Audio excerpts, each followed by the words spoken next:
Shall we start? Okay. Then.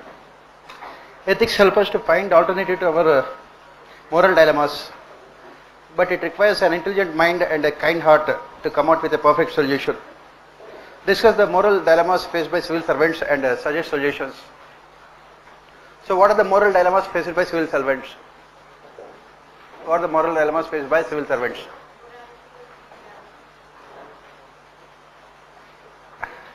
What we say is that civil servants,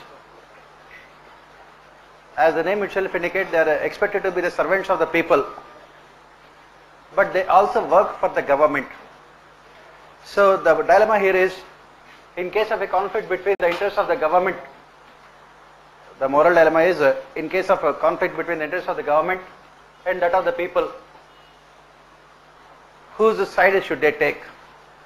Should they be siding with the people or with the government? Should they be siding? That is what Hegel has said, important philosopher, Hegelian philosophy. He said that they are expected to be servants of the people, but in reality they work for the government, and in case of a conflict they always side themselves with the government. In reality it results in causing harm to the welfare of people. It can result in causing harm to the welfare of people. This is one dilemma they face. Second one is implementation of rules and regulations versus realizing outcomes. Implementation of rules and regulations versus realizing outcomes. Second dilemma faced by them. Should they implement rules and regulations or should they look for outcomes? This is the second dilemma they face. If they implement rules and regulations, if they focus only on rules and regulations, they cannot realize outcomes. And most of the time, the rules and regulations can come in the way of realizing the outcomes. So, under these circumstances, should they be following rules and regulations or should they focus on outcomes? Third dilemma is, should they be following hierarchy? That is, following superiors. Should they be following a hierarchy? Should they go beyond hierarchy, ensure people participation? People participation. As long as they follow hierarchy, they cannot ensure people participation. People participation is possible only when they rise above hierarchy. Next dilemma is secrecy versus transparency. Conduct rules say that they should keep everything secret, whereas values talk about transparency. So, civil service conduct rules, they say that they must ensure secrecy, and whereas the civil services values talk about transparency in administration. Then another moral dilemma they face is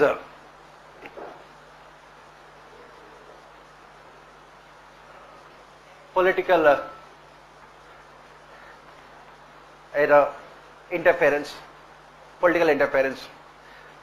Should they be completely non-partisan in their behavior? Non-partisan in their behavior, or should they side themselves with the political executive? Why? Because if they become politically partial, they can get promotions. If they are non-partisan, they can be punished also. Political executive always wants committed bureaucracy. They always want committed bureaucracy. So these kind of dilemmas civil servants face, and how to overcome them, as we have said, it requires an intelligent mind and a kind heart to overcome these dilemmas. So how to overcome these dilemmas? They could overcome these dilemmas only when they know about the essence of civil services. Only when they realize the essence of civil services. What is the essence of civil services? They must be working for the people. The essence of civil services is that they must be working for the people. The essence of civil services is that they must protect and promote the ideals of constitution. They must protect and promote the ideals of constitution. And the essence of civil services is that rules and regulations are a means and they can never be an end in themselves. The essence of civil service is that rules and regulations are means, they can never be an end in themselves. This is what you have to write. Fidelity is a necessary consequence of all the true understanding of values, and it is a component element of every true response to values, and consequently of the whole moral life. Discuss the importance of fidelity and also the dangers of absence of it in shaping the moral character of a person with relevant examples. What do you mean by fidelity? Pardon? Loyalty, trustworthiness. Trustworthiness. That means what the question says is that all important values depend on this the fidelity, trustworthiness. And why it is very important? Why? Because human beings are social animals. They depend on others for their survival. That is how you start your answer. Human beings are social animals and they depend on others for their survival. And human relations should always be guided by fidelity, loyalty, trustworthiness. Human relations should always be guided by fidelity. And what is the problem here? We say that in materialistic societies, it is the self-interest that dominates human relationships. In materialistic societies, it is the self-interest that dominates human relationships. And absence of fidelity can result in entropy. That is what you say. It can result in entropy. What did we say about entropy? What do we say about entropy? Entropy means destruction. You say that the natural tendency of society is to move towards entropy. Natural tendency of society is to move towards entropy. And in order to ensure negative entropy, we must have fidelity in relationships. And give the examples. There should be trustworthiness between the government and citizens. If there is no trust between the government and citizens, governance can never be effective. And similarly, between the producers and consumers, between the parents and children, this is very, very important. Trustworthiness, loyalty is very, very important. And what we say is that with the emergence of materialistic societies, fidelity has become conspicuous by its absence. With the emergence of materialistic societies, it is conspicuous by its absence, resulting in a trust deficit.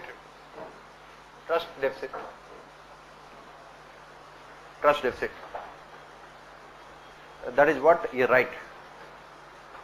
And what should be done to repose the trust in relationships? What should be done? We should always be ethical in our behavior, and we should always be selfless in our approach. Ethical in our behavior and selfless in our approach.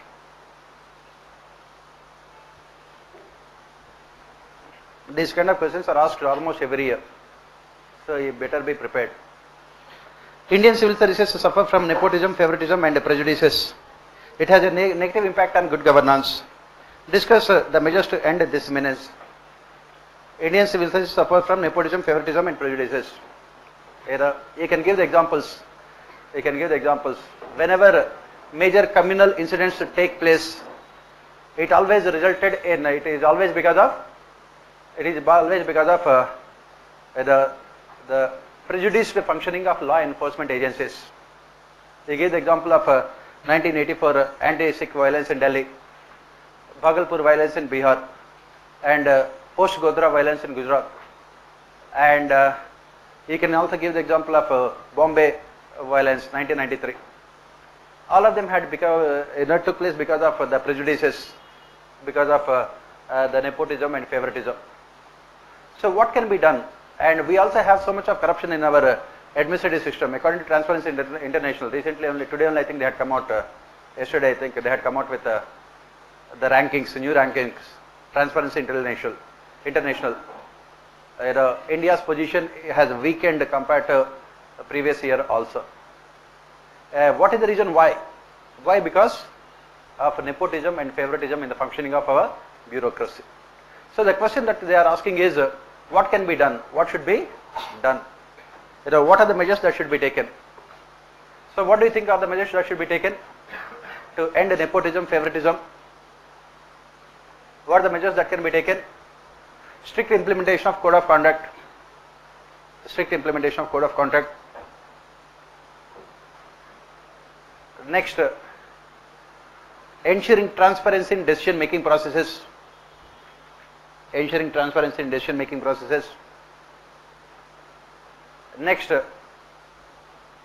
effective grievance redressal mechanisms. Effective grievance redressal mechanisms.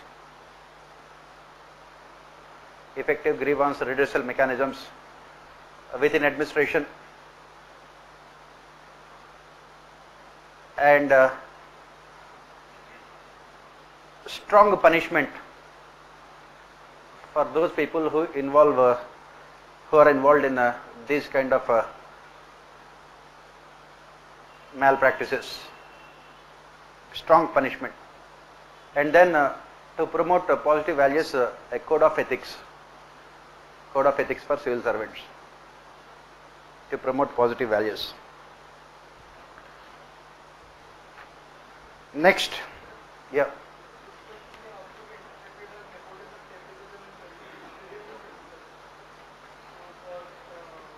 No. Within the civil services means what?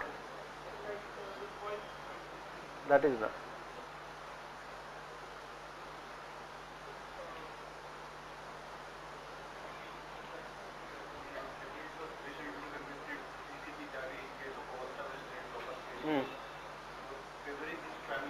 Obviously, that is what is nepotism. Obviously, nepotism means being biased in favor of your family, friends. That is what. What is nepotism? Being biased, being prejudiced in favor of your family and friends. Okay.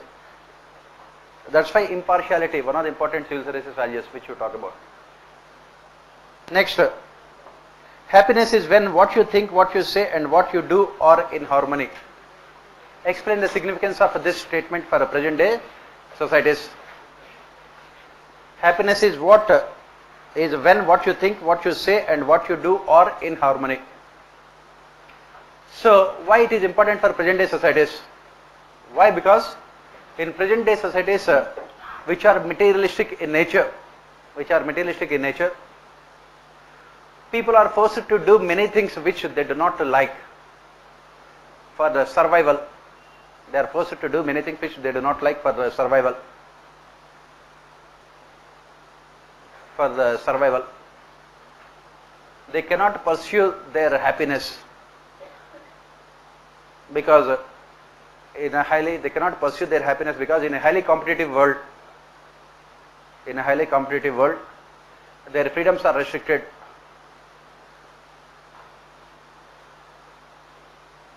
Their freedoms are restricted.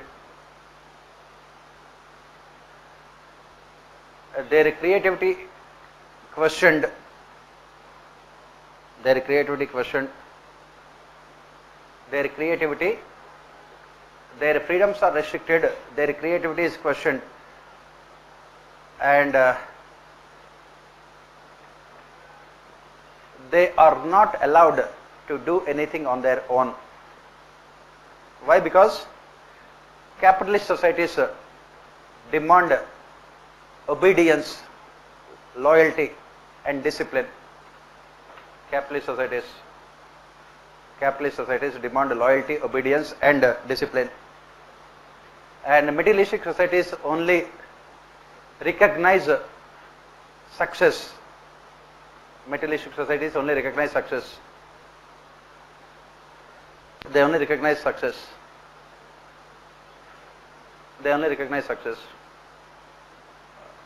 Because of which people are forced to follow the path which they do not like. They are forced to follow the path which they do not like. The problem is that you are imprisoned within the society. You cannot do anything on your own. If you want to do something on your own, you will be treated as an outcast. You cannot pursue your true happiness. Why? Because you want all kinds of materialistic comforts. You want recognition. You want success. And for having success and recognition, you must be forced to compromise with your happiness. You are forced to compromise with your happiness. Why? Because the definition of the term happiness is also changed now. The definition of the term happiness is changed. Why? Happiness right now is not about, it is not about harmony between the thought, words and actions. It is about materialistic comforts. It is about materialistic comforts. So that is the reason why we say that for people to be truly happy, they must be willing to make sacrifices. Happiness, this is what we always say. Happiness is all about knowing what we are willing to sacrifice to get what we want. It is all about knowing clearly what we are willing to sacrifice to get what we want. If you are in civil services, you will be losing your independence. You will be losing your, personality. You will be losing your self-esteem. And if you have all those things, you will not have promotions and postings. If you are independent, honest, have self-esteem, you cannot be reaching top level positions. So happiness is all about knowing what we can sacrifice to get what we want. And people are not really happy. Why? Because they think that they are happy because they are running after marriage. They are running after marriages. And in materialistic societies, it is almost impossible for people to be happy. Why? Because their happiness is conditioned by societies. And that is the reason why this statement is made. If you want to be truly happy, in ethics you study that true happiness, you can be having a true happiness only when you perform good deeds, only when you perform actions without expecting anything in return, selfless. But is it possible to perform those kind of actions in materialistic societies? Obviously, it is not possible. Even if you perform those kind of actions, people try to attach some kind of motive to your actions, and they will try to make sure that you will not be able to happy, because in materialistic societies, happiness is always related to external things, not internal. But real happiness is always internal in nature. And for this, you must be able to willing to sacrifice the external comforts, positions, status, money, and relationships. That is what you say. Next, this is more philosophical thing. I expect you to write answers with examples. I gave the like this. If you want to be truly happy, true happiness can be found in complete detachment. Complete detachment. In materialistic societies, this detachment is almost impossible. We are always attached to positions. We are always attached to materialistic comforts. We are always attached to relationships. And it is the reason why we are not truly happy. Why? Because as we keep on saying, happiness is about not having any kind of fear or insecurity about life. Epicurus, overcoming the sense of fear.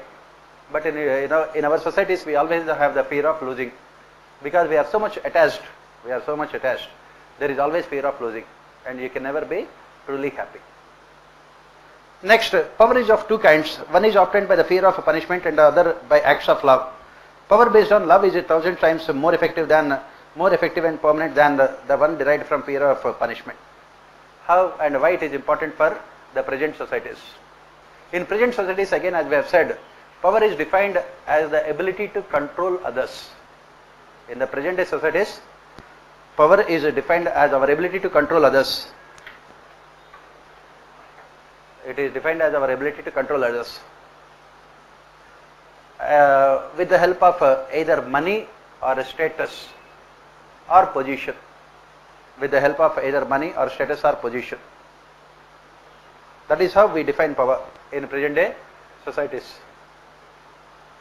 But the real power is not about controlling others. The real power is not about controlling others. It is about selfless love. And this is where we can make a statement. It is easy to defeat people. It is easy to defeat people, but difficult to win over them. It is easy to defeat people, but difficult to win over them. It is easy to defeat people, but difficult to win over them. How can you win over people? How can you win people? How can you win the hearts of people? You can win the hearts of people only through acts of selfless love. We can win the hearts of people through selfless love. And once you win over the hearts of people, they will always be obedient. They will always be obedient. They will always be loyal. They will always be loyal. And they are always willing to listen to you. This kind of power is permanent. That's what we say. This kind of power is permanent. You give the examples. Dictatorship. In dictatorship, the ruler controls people with the threat of punishment. With the threat of punishment. But that kind of power is temporary.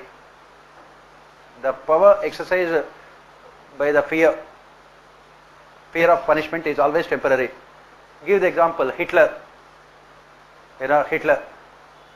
And give other example, Gandhi. Gandhi also exercised immense power, but his exercise of power is based on love. That is the reason why Gandhi never, he was never holding any positions within the government or in the party. But people always followed his orders. Why? Because power exercise with love is 1,000 times more powerful than power exercise because of fear. You can give these examples. Very important. Next,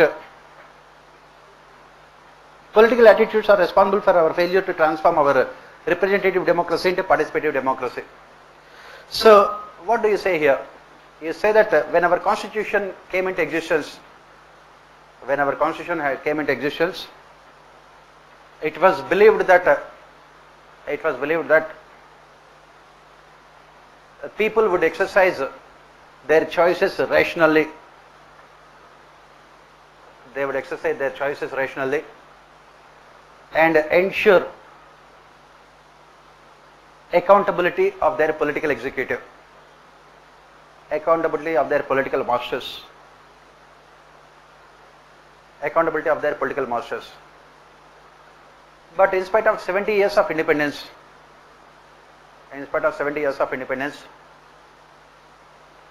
still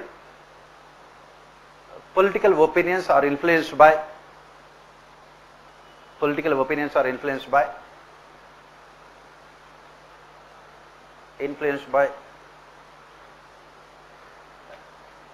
emotional factors like religion, caste and region. Emotional factors like religion, caste and region.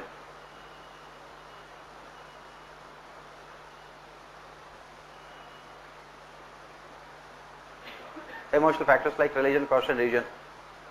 Political parties have realized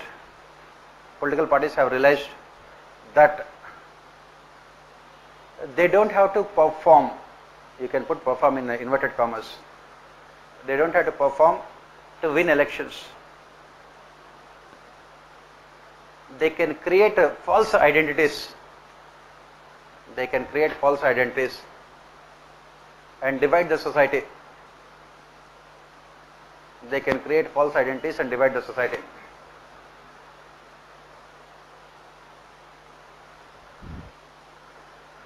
Representative democracy in India has mostly ended up as electoral dictatorship. Representative democracy in India, it only ended up as electoral dictatorship.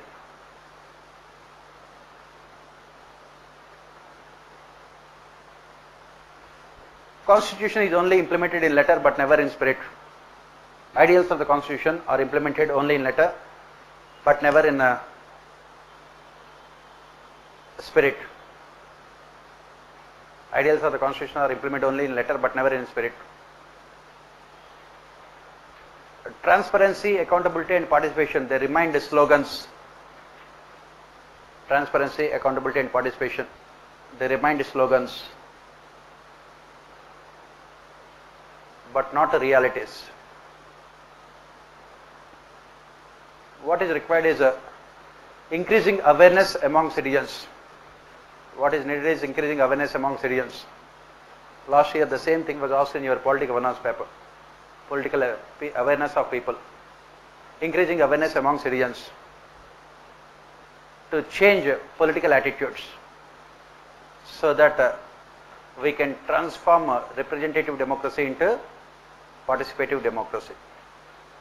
Increasing awareness among citizens.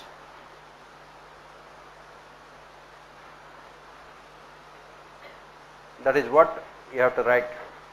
How to increase awareness among citizens? Either with the help of media, civil society organizations, so that people realize their rights and they can make governments accountable. Next, accountability and exemplary behavior are two important attitudes civil servants must possess. Discuss their importance with relevant examples. Why should there be accountability? As I said, whenever these kind of questions are asked, you shall always start with why. Why accountability is an important civil services value?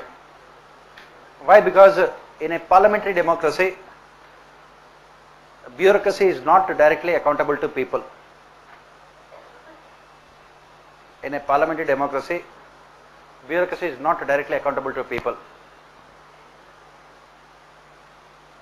which can result in a bureaucratic dictatorship, which has resulted, not which can result, which has resulted in bureaucratic dictatorship. Bureaucratic dictatorship. Nolan Committee, NOLAN, Nolan Committee, appointed by British Parliament, suggested accountability as one of the important civil services values.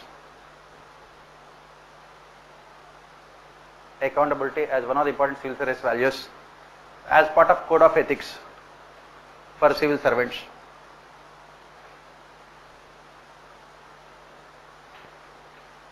Code of ethics for civil servants. As the name itself indicates, civil servants are servants of people. Civil servants are servants of people. As the name itself indicates, civil servants are servants of people. And they must make themselves accountable to their masters. They means civil servants must make themselves accountable to their masters, that is citizens. Citizens.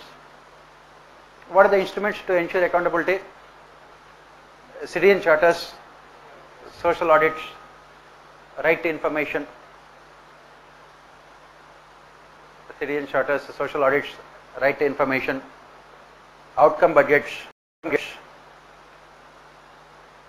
These are the instruments to ensure accountability. Next, exemplary behavior. Why? This was also suggested by Nolan Committee. Exemplary behavior.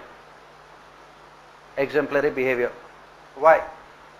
Because civil servants, by holding positions of power in the society, are role models for others. Civil servants, by holding positions of power in the society, are role models for other citizens. Citizens learn about their attitudes and values. They learn about their attitudes and values from the actions of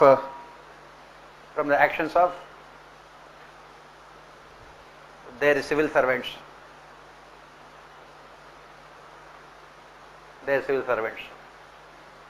And civil servants should always display exemplary behavior. They must also always display exemplary behavior. What is this exemplary behavior? What is this exemplary behavior?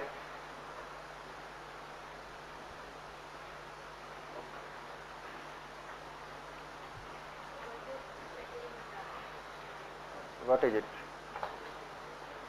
All of you are going to be civil servants. Let me find out from you. What kind of behavior people can expect from you? Yes, discipline, honesty, courage of conviction, empathy, all the civil services values. All the civil services values. Impartiality, non-partisanship, rationality.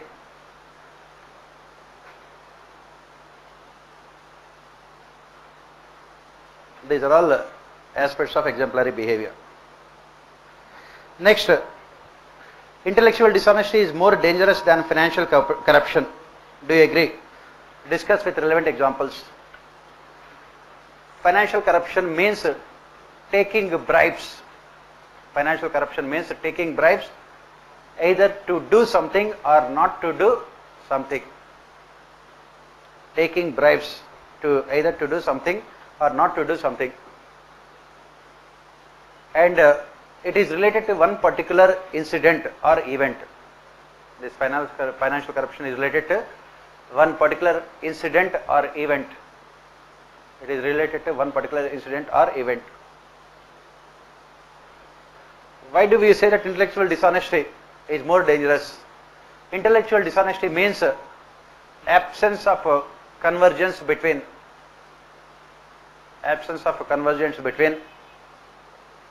what we say, what we think and what we do.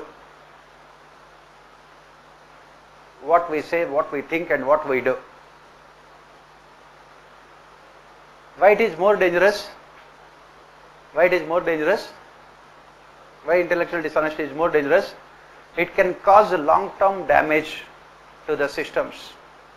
It can cause long-term damage to the systems. For example, politicians, they promise reservations.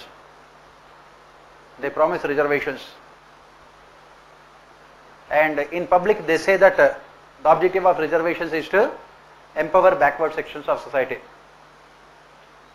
In public they say that the objective of reservations is to empower backward sections of society.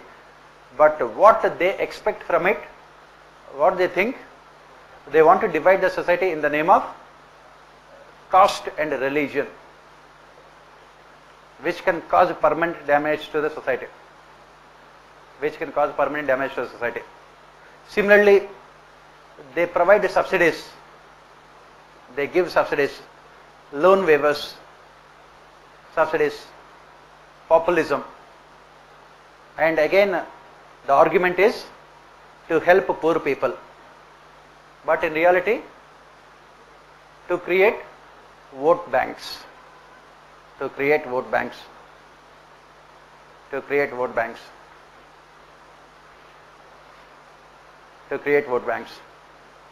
is the reason why we say that intellectual dishonesty is more dangerous than financial corruption. Last year the same question was asked in your polity governance.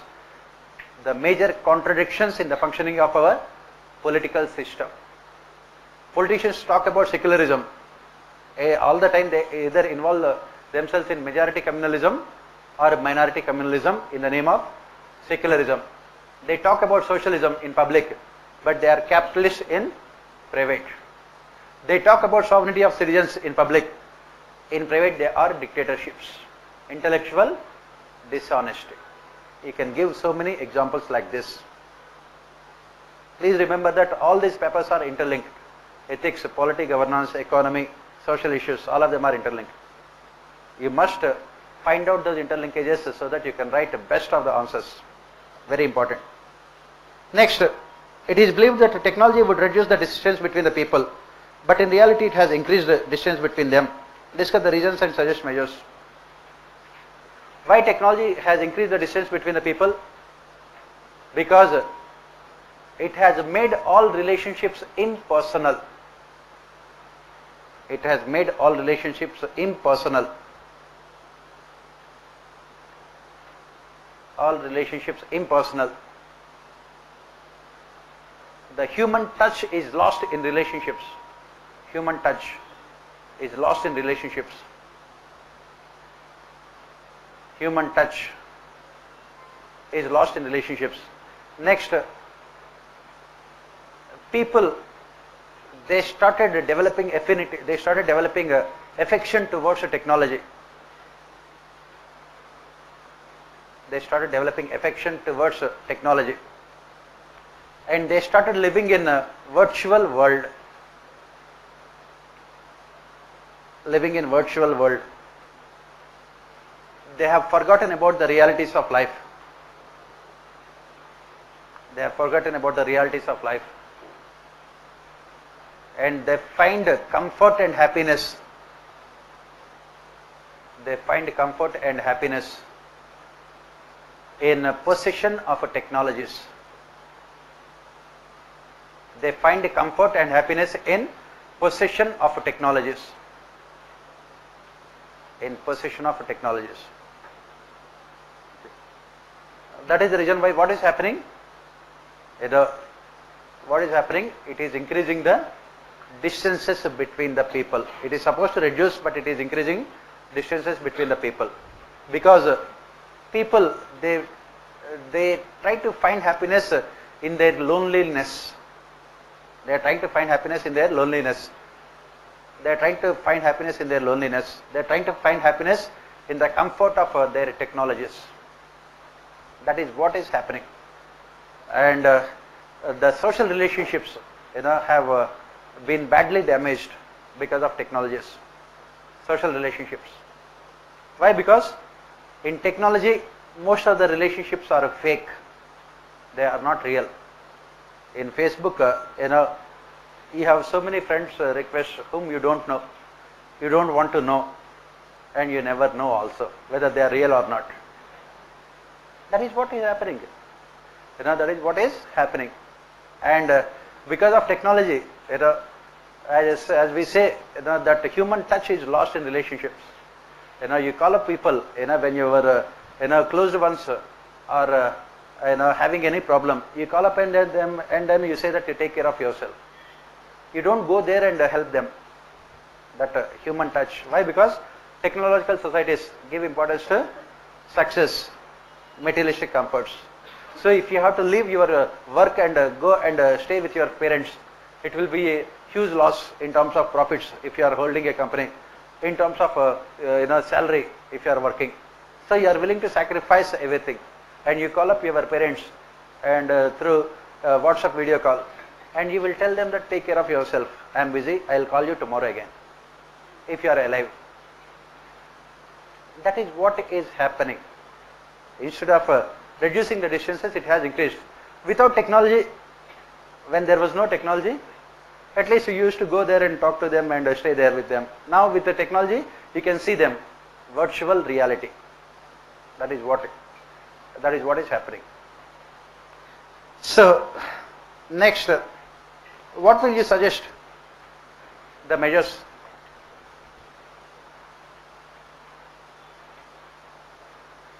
Technology should always be an obedient servant. It cannot be the master. It should always be an obedient servant. It cannot be the master. It cannot be the ruthless master. It should always be obedient servant. Technology can only be used as a means. It can be used only as a means. It is always an obedient servant, but cannot be a ruthless master. Technology should not dictate things to us. We should be dictating things to technology. It should always be a means. It cannot be an end in itself all the time, anytime. It cannot be an end in itself. It should always be a means. Then only we can ensure proper use of technology. That is what Mahatma Gandhi has said. We should always be open to everything, but at the same time we should always make sure that we are always grounded. We are not swept off by anything else. When something new comes, people become so mad and they completely forget about their own identities. That's where Mahatma Gandhi becomes very important. Technology can be useful as long as it is only obedient servant. The moment it becomes a master, it can destroy. That is what we are saying. Next, kleptocracy is responsible for failure of political and administrative systems in India. Discuss with example. Kleptocracy means, pardon? Use of? Rule of thieves. Okay. Okay. Rule of? Power. Rule by thieves.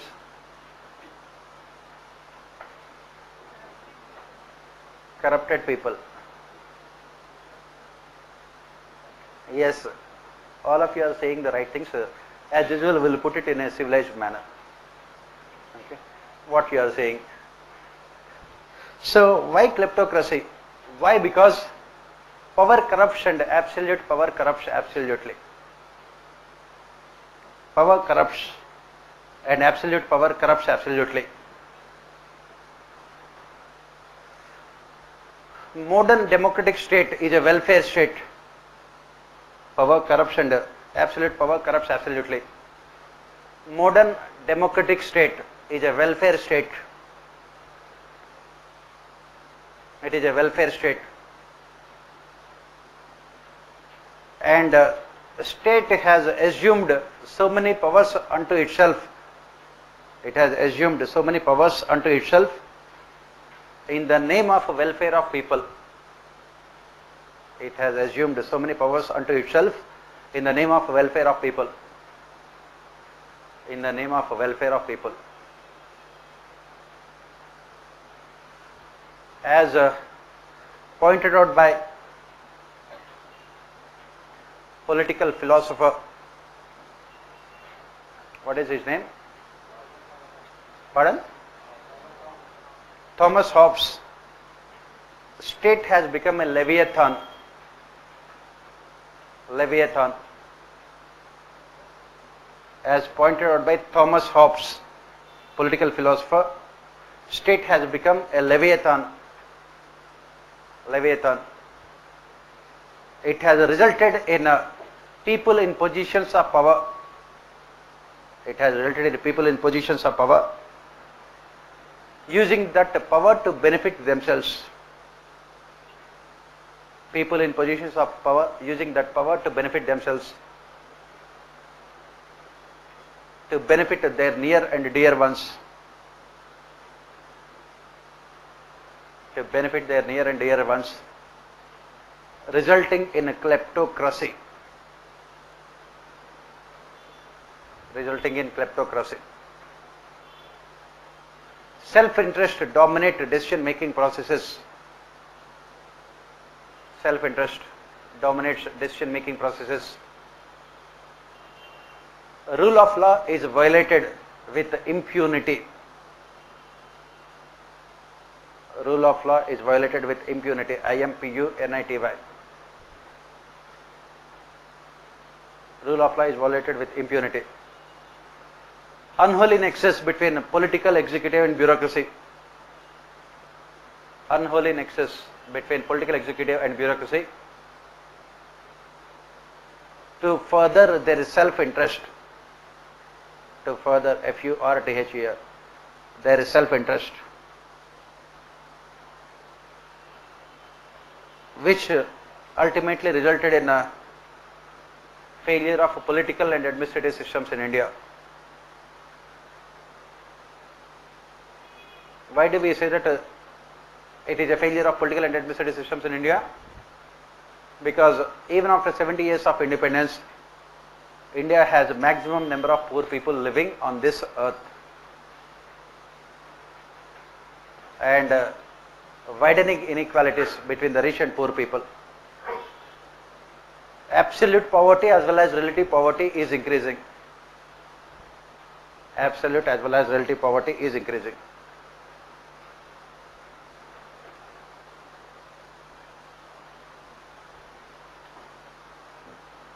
And major corruption scams always involve, people in positions of power.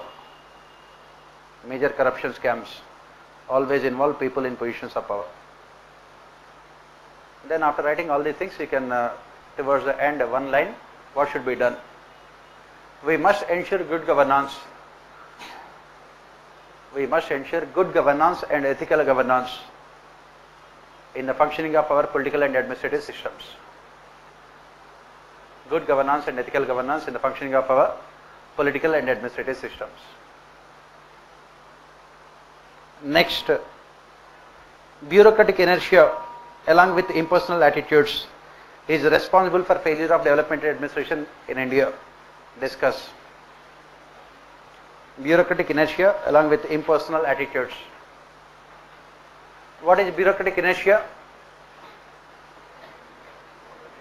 Please remember, UPSC is in ethics paper asking more questions from administrative perspective. Last year almost every question was asked from administrative perspective. So you must understand the practical aspects of administration to score good marks in ethics paper. So what is bureaucratic inertia? What do you mean by that? Status quoist nature of a bureaucracy. Status quoist. What is the meaning of the word inertia in English? Pardon? Yes. Status quoist nature of a bureaucracy. Status quoist nature of bureaucracy. Bureaucracy is opposed to any kind of a change. It is opposed to any kind of change that disturbs the existing power equations. It is opposed to any kind of change that disturbs the existing power equations within the society. India has inherited colonial structures. India has inherited colonial structures. It has inherited colonial structures. India has inherited colonial structures wherein the Britishers deliberately created the distance between the masters and servants. Wherein the Britishers deliberately created the distance between the masters and the servants. Masters in brackets bureaucrats, servants citizens. Servants citizens. As pointed out by second ERC, as pointed out by second Administrative Reforms Commission, 21st century India is still governed by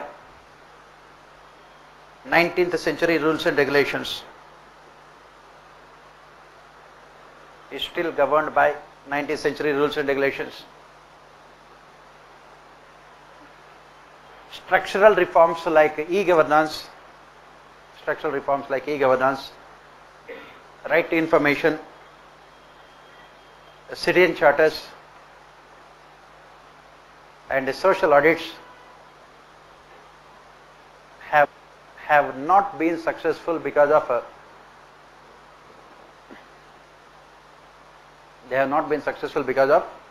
bureaucratic inertia and impersonal attitudes. Bureaucratic inertia and impersonal attitude. These reforms have only been implemented in letter. They have only been implemented in letter, but never in spirit.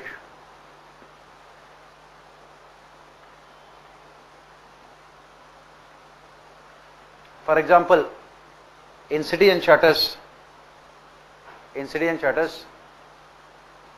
the term itself had become a misnomer.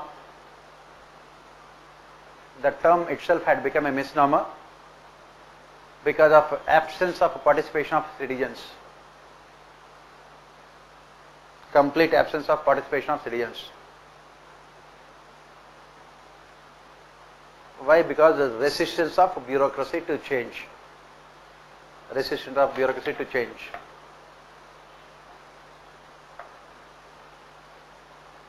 Then what should we do after writing these things? Focus should be more on developing right attitudes within bureaucracy.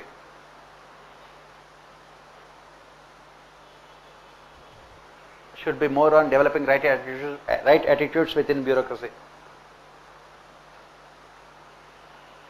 A recruitment process should test more attitudes and values than aptitudes. A recruitment process should focus more on attitudes and values than on skills and knowledge.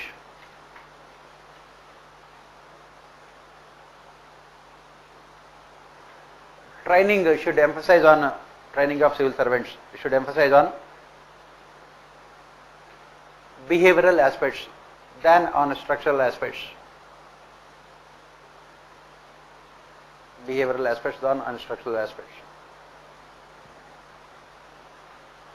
That is what you will write. Next, implementation of welfare and developmental schemes has not been successful because of obsession of our bureaucracy with physical targets. Analyze. Implementation has not been successful because of our obsession of our bureaucracy with physical targets. What do you mean by that? You say that efficiency of bureaucracy is measured. Efficiency of bureaucracy is measured in terms of their ability to achieve the targets. In terms of their ability to achieve targets. For example, in Sarv Shiksha Abhiyan, a district collector prepares a performance report on the basis of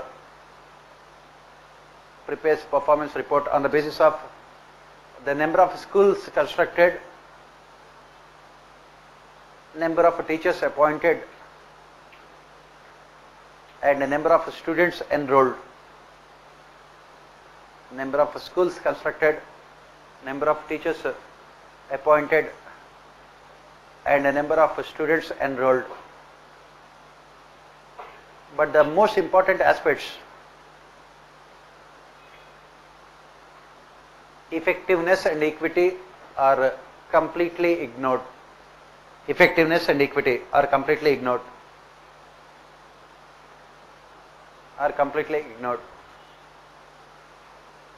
Effectiveness and equity are completely ignored. Effectiveness is related to outcomes. Effectiveness is related to outcomes, whereas equity is related to quality of outcomes.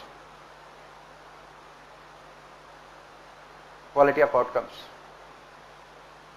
Stakeholders are never involved. Stakeholders are never involved either in implementation or evaluation processes. Either in implementation, stakeholders are never involved either in implementation or in evaluation processes.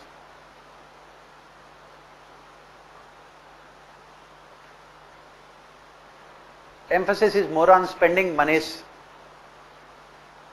Emphasis is more on spending monies in a timely manner. In a timely manner because of annual budgets. Because of annual budgets. Expenditure is never linked to outcomes. Expenditure is never linked to outcomes.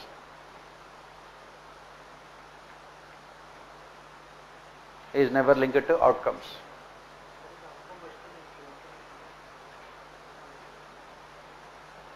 The government says that they are implementing, but we don't know. So that is what you say. These are the reasons. Then what is the solution?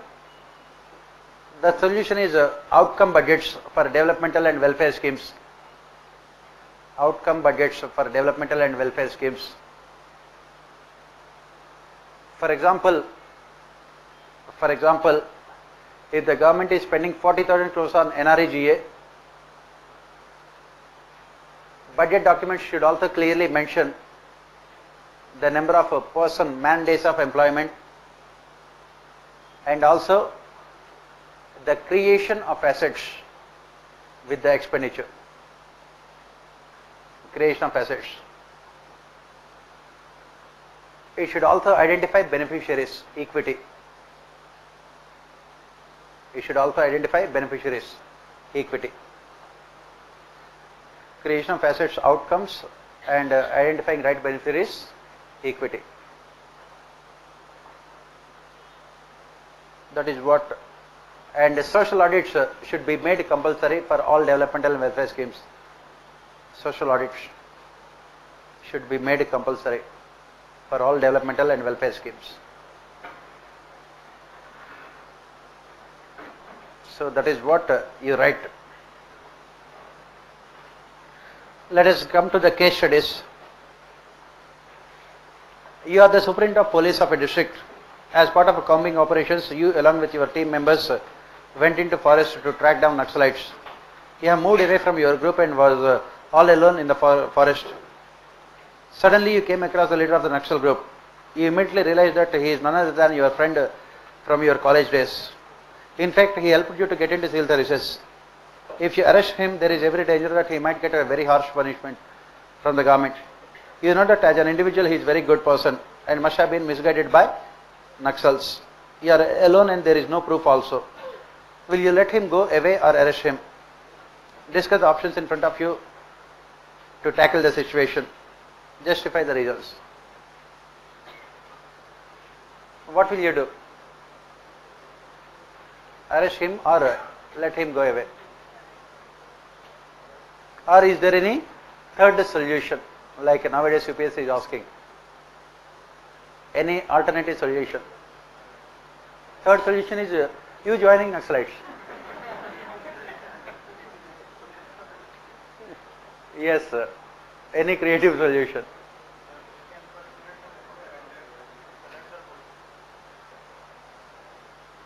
So what will you do? Will you arrest or will you leave him?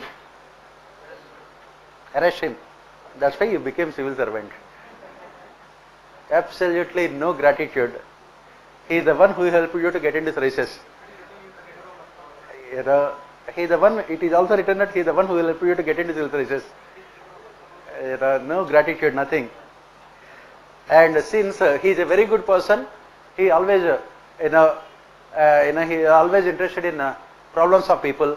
Since you are a selfish person, you got into civil services. And you took his help also to get into civil services.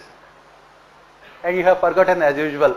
The moment you get into services, the first thing you will be doing is removing all your friends from Facebook. Because you want to make new friends. I mean, that's human behavior. I'm not casting any kind of aspirations. We tend to forget the past, especially that kind of past which we don't like. So that is what it happens. That is the reason why here you have conveniently forgotten about him.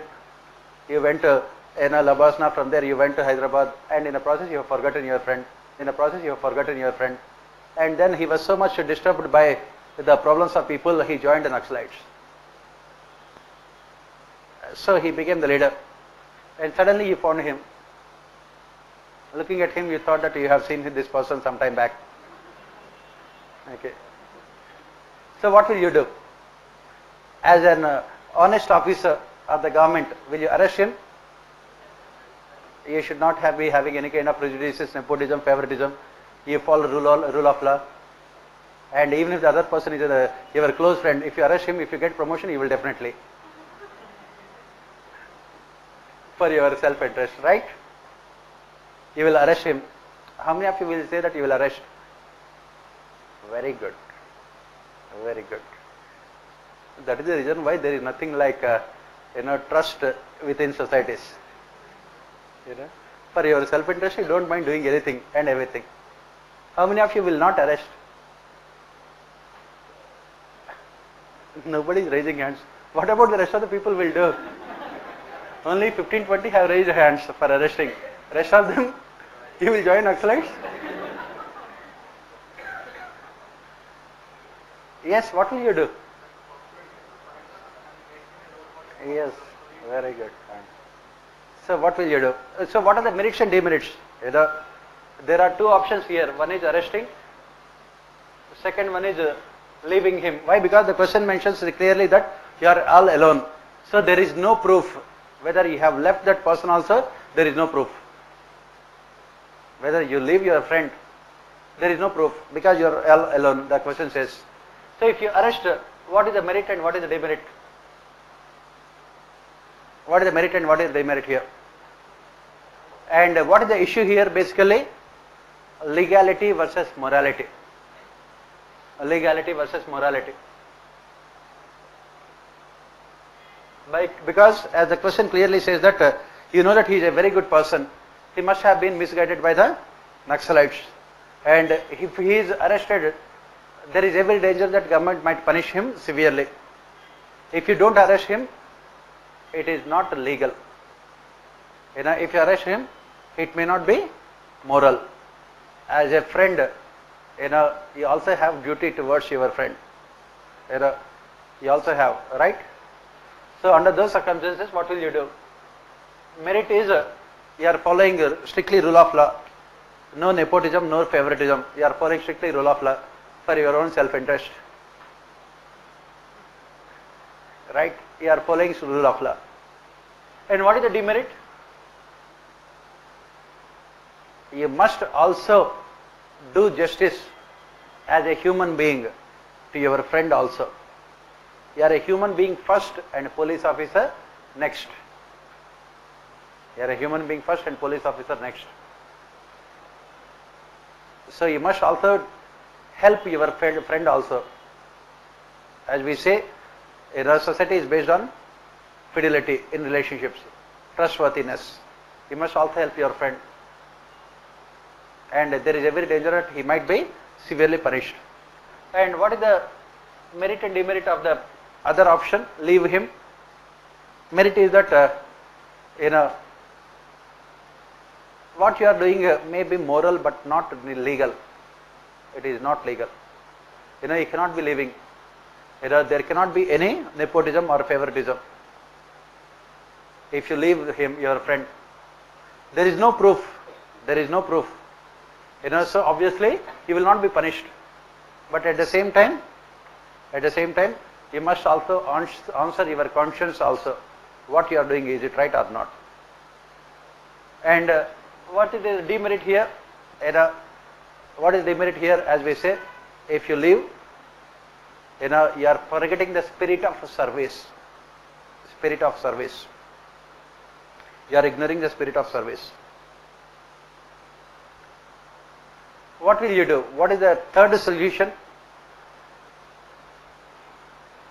The third solution. That means the third solution should be win-win situation. It should be both legal as well as moral. What will you do then? Innovative, creative solution. What will you do?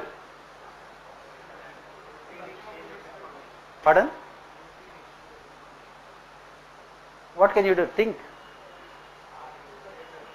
Ask him to surrender. You are going for combing operations. So there is no question of surrender. That is what you do. What will you do is that you always have to think creatively. Always have to think. First thing is that definitely in the eyes of law he is a criminal. He is an antisocial element. So the law should always be above anything else. In the eyes of law. What he has done is moral or ethical, that's a different matter. What he has done is illegal, unconstitutional, whatever he has done, his acts. So, but you also know that the government has announced a policy for Naxals, surrendered Naxals. Pardon? Pardon again? Surrender and rehabilitation. Yes, that is what.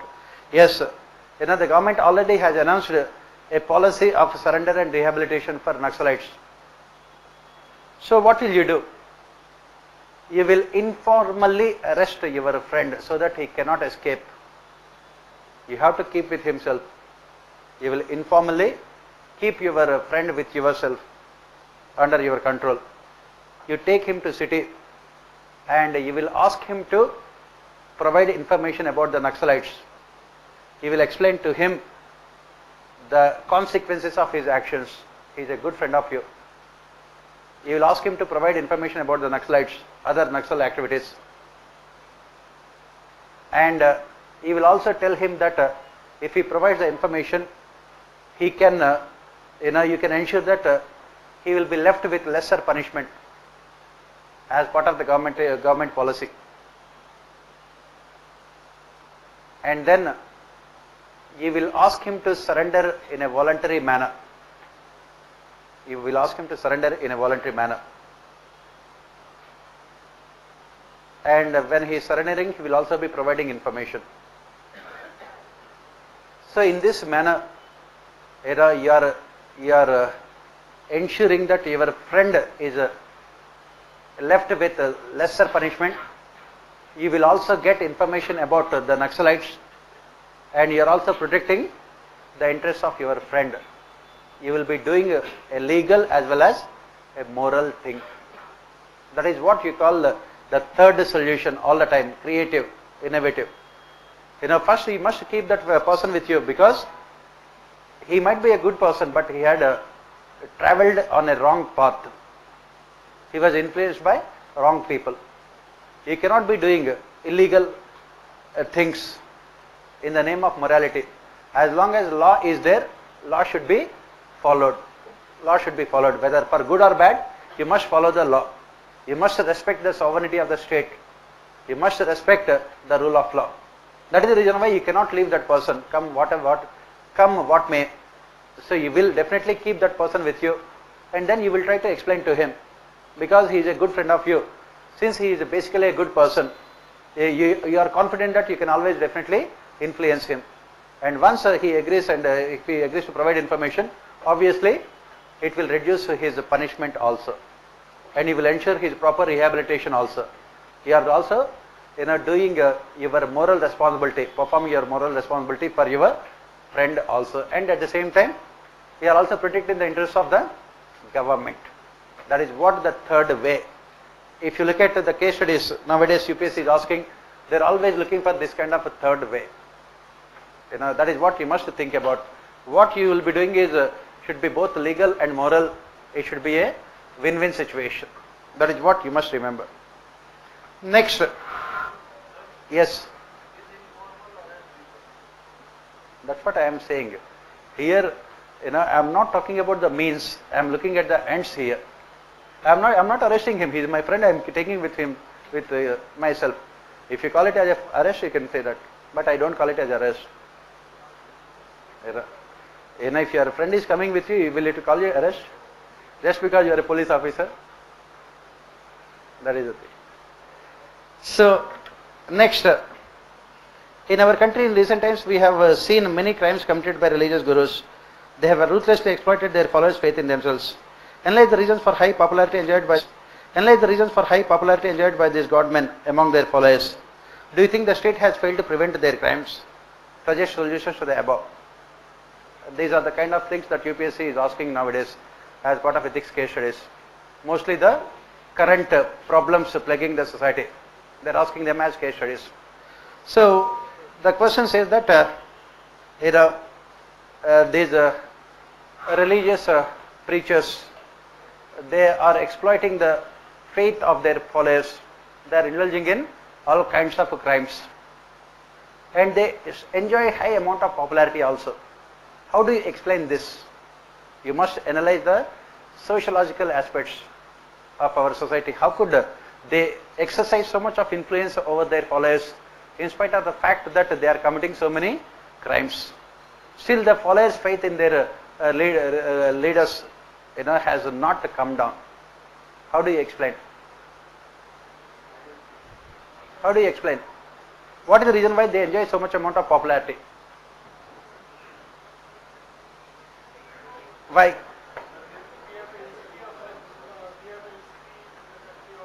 Now, by the way, I am also trying to change my profession.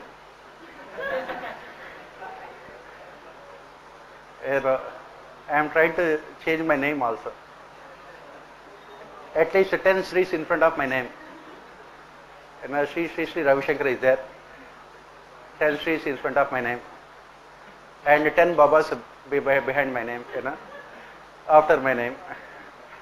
So that very profitable profession, very good. As long as you are not caught. But again, the chances of you getting caught are very less if you develop political connections. So it's a win-win situation, please remember. So coming back here, how do we explain this? No, if you lose faith in the government, you will not approach religious gurus. Not at all, I think. If you will be approaching Naxalites, why should I approach?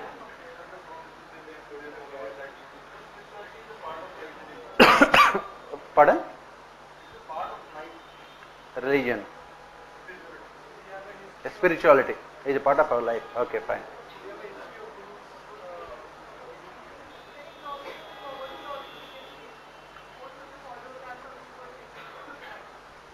No, rich sections are also followers.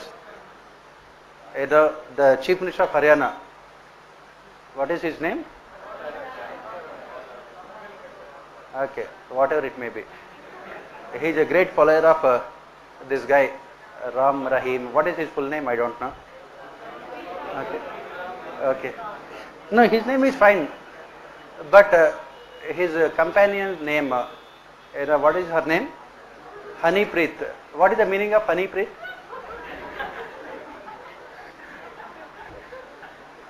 What is the meaning? Pardon? Honeypreet means what?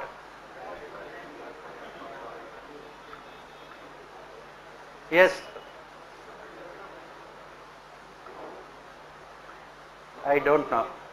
You please explain to me. Yes. Those who are followers of him. Because every single person from Haryana and Punjab, he is his follower. Those who are from Haryana and Punjab, the time has come for them to raise their heads in self-esteem. Yes. But what is the reason why?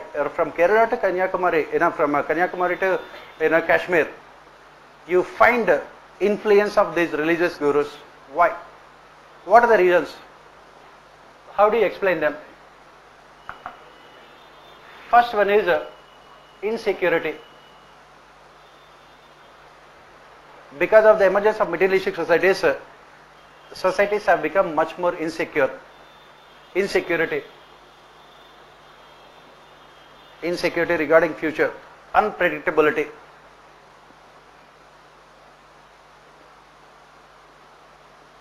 Insecurity and unpredictability regarding future. Second one is breakdown of human relations. Breakdown of human relations, basically family system. Family systems. Third one is Indian societies are mostly traditional conservative societies. Someone has said spiritual, not spiritual. Traditional and conservative societies. It's not spiritual. Traditional and conservative societies. Fourth one, historically in Indian societies, religion always played an important role. Religion always played an important role in the lives of people.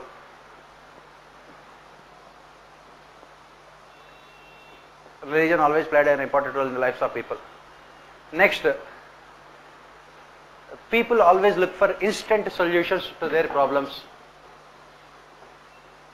Instant solutions to their problems. They do not want to work. Wealth without work. People look for instant solutions to their problems. Next, absence of scientific temper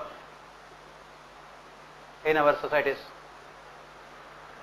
Absence of scientific temper in our societies. There is no scientific temper. Next, we never think rationally. Next, blind faith in traditions and customs. Blind faith in traditions and customs. Next, political patronage. Political patronage. Politicians always patronage these babas and gurus for their own benefit. Political patronage. This political patronage gives them added respectability and credibility. It gives them added respectability and credibility. Political patronage gives them added respectability and credibility. Next, absence of rule of law. Absence of rule of law. Because of political patronage, there will be absence of rule of law. Next, electoral politics. Electoral politics. These gurus have a huge amount of followers. Ram Rahim. What is the reason why he could enjoy so much of popularity, so much of power? Every political party, after the elections to Haryana State Assembly, half of the BJP MLAs went to him to pay their gratitude, to show their gratitude, because they could win just because of the blessings of this guy. And in every election in Haryana, every political party will go and touch his feet. Congress, BJP, everyone, because he has so much of following. That is the reason why Qatar government did not do anything. They did not do anything. Why? Because politics. Half the MLAs had won because of him, not because of Narendra Modi. Narendra Modi might think that they won because of him, not because of him. That is the reason why even when UPA was in power also, when UPA was in power, these incidents took place when they were in power, the CBI investigation. When Manmohan Singh wanted CBI investigation into these rape incidents, almost every cabinet member has opposed it. But Manmohan Singh, he stood for this conviction, and he took the decision to go for CBI inquiry. Had it been BJP government, there would never have been any CBI inquiry. Very simple, because in BJP, these religious gurus always play very, very prominent role. Sadhus and sadhvis.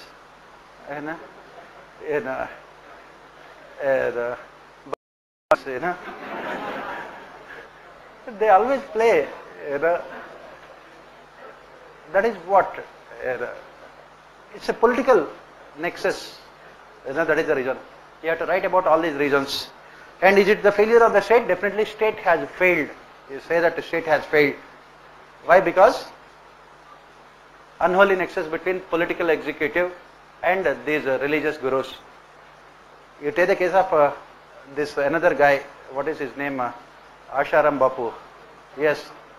He also enjoyed huge amount of political patronage. And within a very short period of time, he earned thousands of crores of rupees, which really makes me to think. Okay. So the easiest way to earn money in India is become a religious guru. You say that you went to Himalayas, you have seen God, and you say that you are God. People will accept it, definitely. Okay. So that is what. Why? Because as I said, you cannot blame the people, because lives have become so uncertain, insecurity, because of these materialistic societies. There is so much of insecurity. You need some kind of why do you require God? Why do you need God?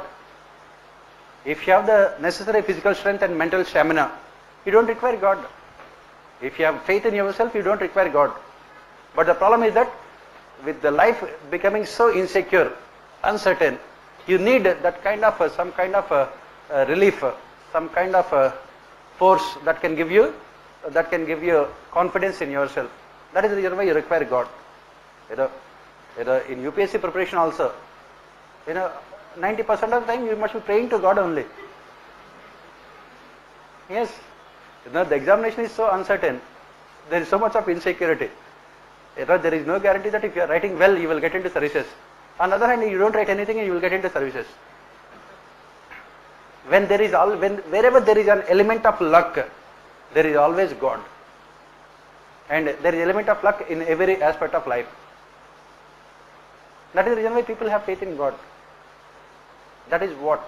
And that is the reason why in recent years in India, in the last 25 years, especially after liberalization, people have become more traditional, conservative, God-fearing, not God-loving, God-fearing. And that is the reason why these religious gurus have enjoyed so much of popularity. Within a short period of time, they earned thousands of crores of rupees. They built big, big empires. Why? Because people are willing. People are willing. On a day when people have developed faith in themselves, you don't require either religion or God. That is what. And is it possible? Never. As long as we don't know about what is going to happen tomorrow, we will always have faith in God. That is what we say. So then what should be done? What should be done? What should be done? What kind of steps would you suggest? Yes. What do you suggest? See, this kind of question does not require any kind of formal coaching as such. If you know the functioning of societies, you must be able to come out with solutions. First of all, rule of law. Strict implementation of rule of law in both letter and spirit. Strict implementation of rule of law in both letter and spirit. Strict implementation of rule of law in both letter and spirit. Next,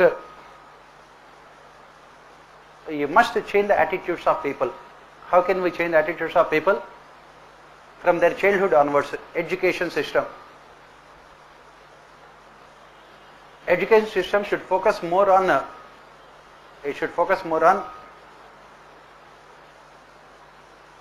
imparting right values than on emphasizing on success. Imparting right values than on emphasizing success. People should be taught about the importance of work culture. Work culture.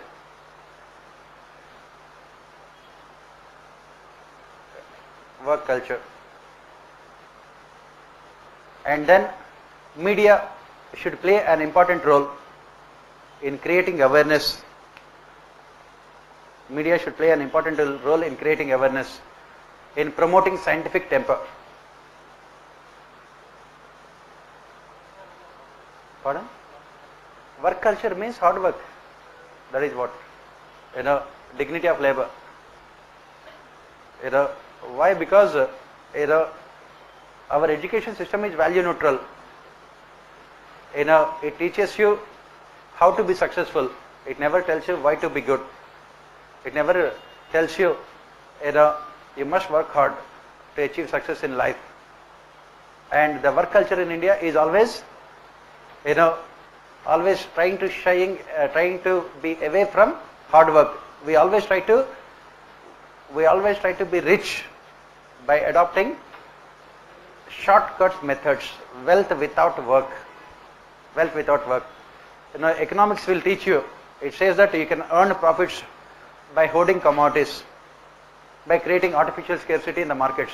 It never tells you whether it is good or bad. That is what when I say creating the right kind of work culture. So that is where the education system can play, and media should create awareness among the citizens about scientific temper, and there should be a movement within the society against blind traditions and faiths. There should be a movement, civil society movement and people's movement against blind traditions and customs. And more importantly, there must be effective grievance redressal mechanisms for people, so that they do not fall into the hands of these religious gurus. Grievance redressal mechanisms. And then political parties should not be allowed to use religion in elections. They should not be allowed to use these religious gurus in elections. Otherwise, what happens? These religious gurus, Ram Rahim, he asked his followers to vote for BJP in previous elections openly, and then we have fatwas issued by imams saying that you should vote for Congress, you should not vote for BJP like this. That should not be there. Religion should be completely delinked from politics, and any political party that uses religion or religious symbols, that political party should be de-recognized, so that we break the nexus. That is what you have to write for this question. Next, health system in India is in highly deplorable condition. It may be due to political apathy, bureaucratic inertia, citizen ignorance and absence of professional ethics in medical community. Objectives of democratic dividend cannot be achieved unless we can ensure a healthy and energetic population. Discuss the measures that can be taken by the government to find a permanent solution to this serious problem. Because of what happened, definitely this year you will have, for those who are writing mains, definitely there will be one question about case study about health situation in India, about what happened in Gorakhpur. So what will you say? What are the measures that you will suggest? What are the measures will you suggest? What kind of measures? It may be because of, as we have said, political apathy, bureaucratic inertia, citizen ignorance and absence of professional ethics. You must come out with solutions to all these problems. So what are the solutions will you come out with? What are solutions? You say that preventive measures can be more effective than curative measures. Preventive measures can be more effective than curative measures. We say that 90% of health problems in India can be solved provided if we ensure safe drinking water. Safe drinking water. 90% of health problems can be solved provided we ensure safe drinking water for citizens. Provided we do not contaminate our rivers. Provided we do not pollute our environment. Provided we do not pollute our environment. So, how can this be done? This can be done only with the participation of stakeholders. Participation of stakeholders, that is the people. Till now, health in India is in the iron grip of bureaucracy without any participation of stakeholders, citizens. How can citizens made to participate? First one is creating awareness among citizens. Creating awareness among citizens about the major health problems and their causes. The major health problems and their causes.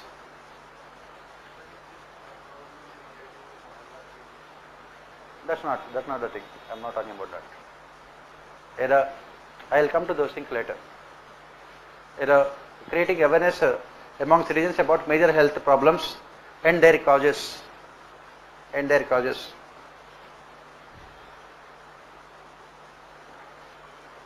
And once awareness is created, the next thing is the citizens must take the moral responsibility to ensure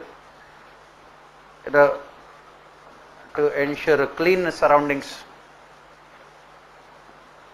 in terms of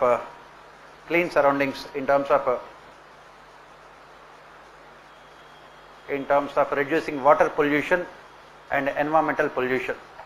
Clean surroundings, open defecation. And if they don't take, the government should make it mandatory. How? Developmental and welfare schemes for people should be made conditional. developmental welfare schemes for people should be made conditional. That means people can get food subsidies and other subsidies only when they ensure clean conditions in their neighborhood, cleanliness. Next, what else can be done? Health expenditure in India is one of the lowest in the world.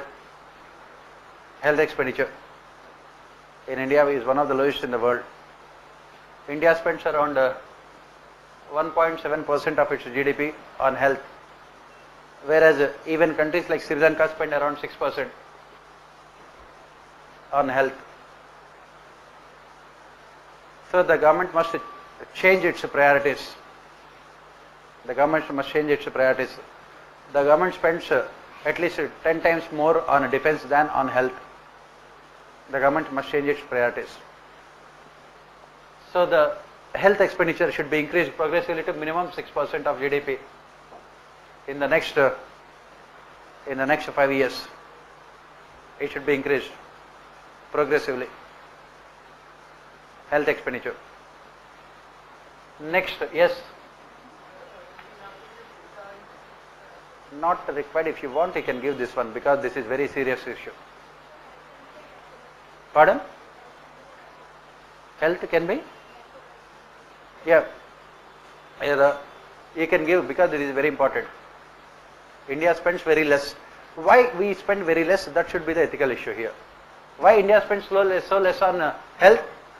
Health is never an electoral issue that influences voting behavior. It is never an electoral issue that influences voting behavior. In India, people still vote in the name of food, free food and free subsidies, but not good health. Next, what else can be done? What else can be done in the health sector? Once you take these preventive measures, what else can be done? The government should focus on infrastructure, health infrastructure. What is the health infrastructure you are talking about? Hospitals, doctors, medicines and other support staff. Hospitals, doctors, medicines and other support staff. And what should the government do? The government should ensure timely disbursal of funds. In case of Gorakhpur, it is the lack of funds, timely disbursal of funds.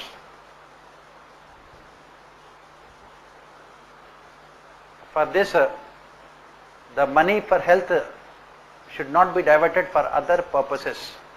Regularly, the money given to the health sector is diverted for other purposes by the government.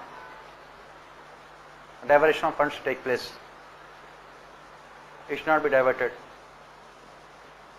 Once we ensure continuous flow of funds, the next part should be utilization of funds. Utilization of funds.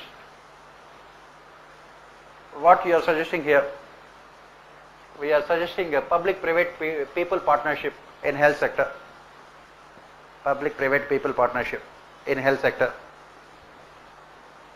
That is, the government will provide finances. Private sector will provide services. Private sector will provide services. And people will control both the government and private sector. People will make both the government and private sector accountable. Public-private partnership in health sector has failed. It has only resulted in more corruption. Public-private partnership in health sector has failed. Privatization of services is not, health services is not the solution. The solution is let the people have control over both the government and private sector. The private sector can get funds only once people are satisfied with the performance of private sector. People should continuously evaluate the performance of private sector, then only they can get funds. This system is followed in UK. In United Kingdom, this kind of health system is followed, wherein the doctors get salaries on the basis of the satisfaction of their patients. Public-private people partnership. Then there should be complete community ownership of hospitals. Community ownership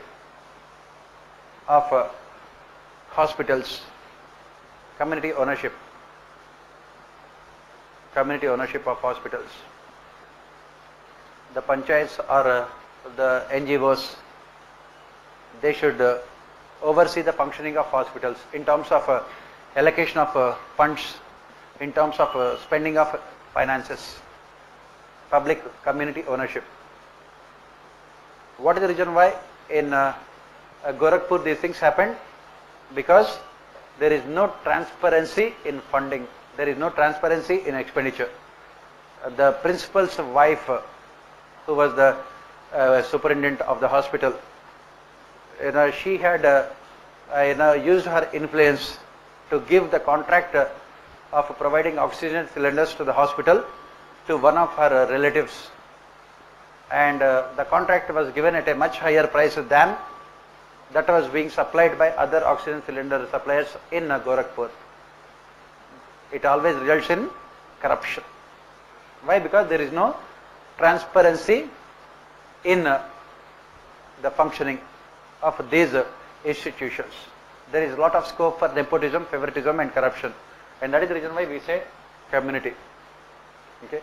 Next, the government should make available medicines, important medicines, free of cost. Important medicines should be made available in the hospitals free of cost. Important medicine should be available in hospitals free of cost. Essential medicines, they should be made available free of cost. Next, it should be made mandatory for all doctors to serve in rural areas for a significant period of time. It should be made mandatory for all doctors to serve in rural areas for a significant period of time. For a significant period of time. So that rural areas will also have quality personnel working. Quality personnel. Quality personnel. So these are all the things which you can write as part of reforms that can be implemented. Next, urbanization is both an opportunity as well as a challenge, especially for a developing country like India. On the positive side, it provides opportunities for people to get productive employment, makes available better physical and social infrastructure. On the other hand, if it is not properly planned, it can result in many problems including pollution, security, flood management, housing, among others. Discuss the problems faced by our cities in India at present and come out with feasible solutions for problems of urbanization. This year again the question can be asked. Why? Because what happened in most of the cities, floods and other things, security related problems and other things. I think 2 years back the question was asked about urban versus rural divide. This year the question can be about urbanization. So what do you say, what are the solutions to the problems of urbanization? What will you suggest?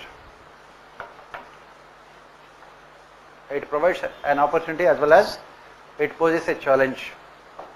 So what are the problems in urban areas? What are the major issues? What are the major problems? Yes, unplanned growth. Unplanned growth. Next, increasing population. Population density is very high. Increasing population. Then unemployment. Then poverty. Then urban pollution, then traffic congestions, then infrastructure in the form of drinking water, electricity, roads, infrastructure, then social issues in the form of security, and in the form of protection of women, crimes against women,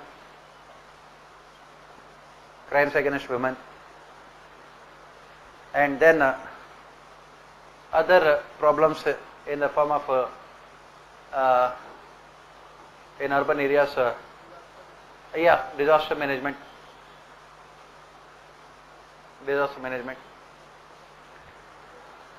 So these are all the problems.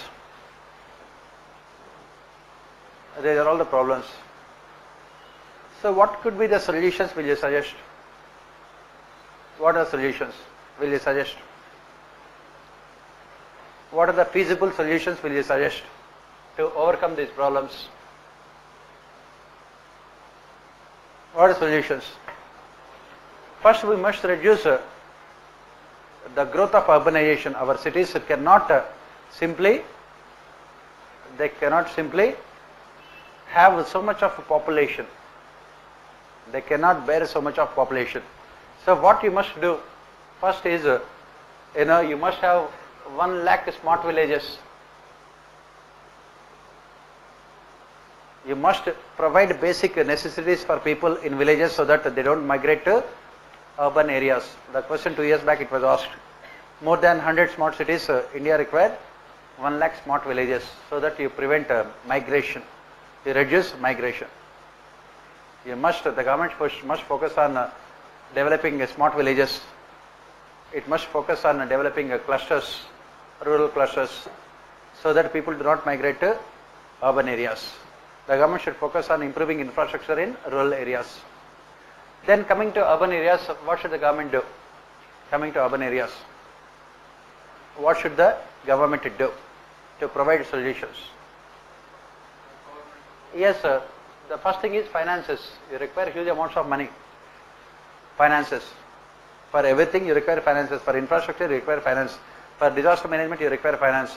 For security you require finance. The government should focus on increasing the financial capabilities of urban bodies. It must focus on finances. What should the government do to improve the finances of urban bodies? Yes, the government must make these urban bodies more independent in terms of raising finances. It must make these urban bodies more independent in terms of raising finances. How? These urban bodies can be allowed to sell assets, unused assets in their localities to raise finances. They can sell unused assets. Next, the government can also sell the land of a public sector enterprise. Public sector enterprise in India have huge amount of land. Railways you take, they have so huge amount of surplus land, and the government can raise lakhs of crores of rupees by selling the land, and that money can be used to finance urban development.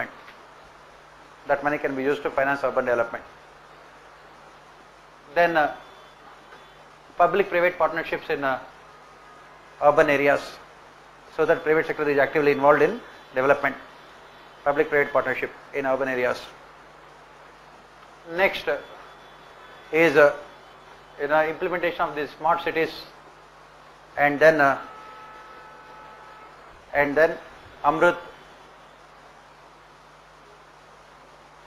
and Hriday, these schemes. And once you have the finances, the next question is utilization of finances. The government must involve people from the local areas in utilization of finances to ensure transparency and accountability, so that the monies are not wasted. Local citizens should be involved so that the monies are not wasted. Local people are involved. Next, in any urban area, Disaster management should be an integral part of the plans. Disaster management should be an integral part of the plans of urban cities. And the government should look for proactive measures to prevent disasters. Proactive measures to prevent disasters. Proactive measures. Especially man-made disasters like pollution, traffic, crimes and other things. Preventive measures. In case of natural disasters, the government must look at reducing the impact of disasters. Reducing impact of disasters. Next, the government must also develop satellite cities to reduce burden on mega and metropolitans, mega cities and metropolitan cities, satellite cities. Next, the focus should be on public transportation to reduce traffic congestions. Focus should be on public transportation to reduce the traffic congestions. Traffic congestions, public transportation. Public transportation should be made safe, secure and accessible. It should be made safe, secure and accessible so that it reduces traffic congestions and pollution also. Then the government must improve security. It must improve security, especially protection of women, protection of working women. It must ensure safety and security. The government can have either women police stations and can use the technology. Can use technology to ensure effective grievances, to ensure effective grievance redressal mechanisms. Security. Then how to increase employment?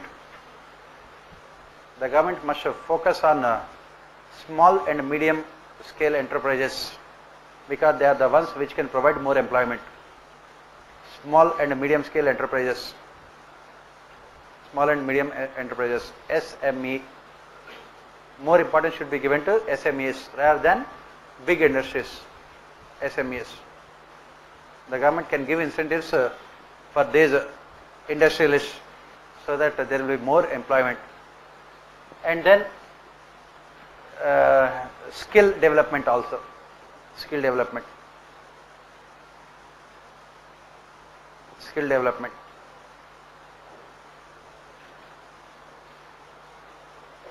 So this is what you can say, you can write enough to overcome the problems of urbanization. Again, as I said, these are the kind of questions that UPSC nowadays is asking in your ethics paper. It requires very good knowledge of economy, geography and administration to write answers. Yes.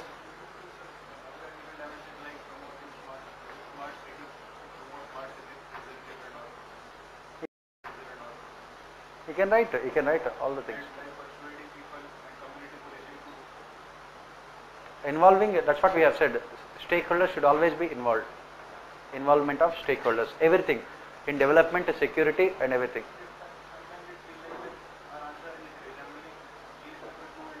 Obviously, what can, no, don't worry. No problem. This is what is, where is ethics here? So you can write it. You don't have to feel bad about writing 2 and 3 answers. As I keep on saying, there is not much of difference between 2, 3 and 4. If you have good knowledge of 2 and 3, you will write good 4. If you have good knowledge of ethics, you will write by writing good answers in 2 and 3. That interlinkages, it must be there. Next, you are the district education officer. On a surprise visit to your government school, you found that neither teacher nor the staff were present. When inquired, children have informed you that the teachers have never taken classes. You also found out that the teachers are having private tuitions and are forcing the students to attend their private tuitions instead of taking classes in the school. The situation is the same in most of the government schools all over the country. Schemes like Sarv Shiksha Abhiyan have also failed for the same reasons. I discuss the reasons for the same and suggest durable solutions.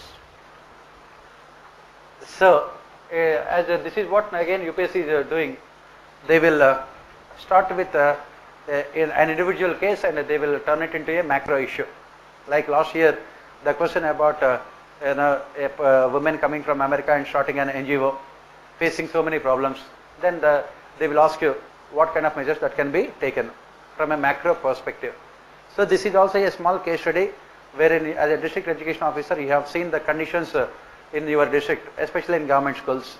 Then they will ask you to come out with systematic and systemic solutions to overcome these problems. So what are the solutions which you think are feasible? What are the solutions for this problem? As I said, if you have good knowledge of paper 2 and 3, you will be doing well in 4. This education is part of a polity governance paper. That is what they are using, they are using. Now biometric and all these things are fine. First of all, there should be schools, infrastructure and everything. So what will you do? What will you suggest?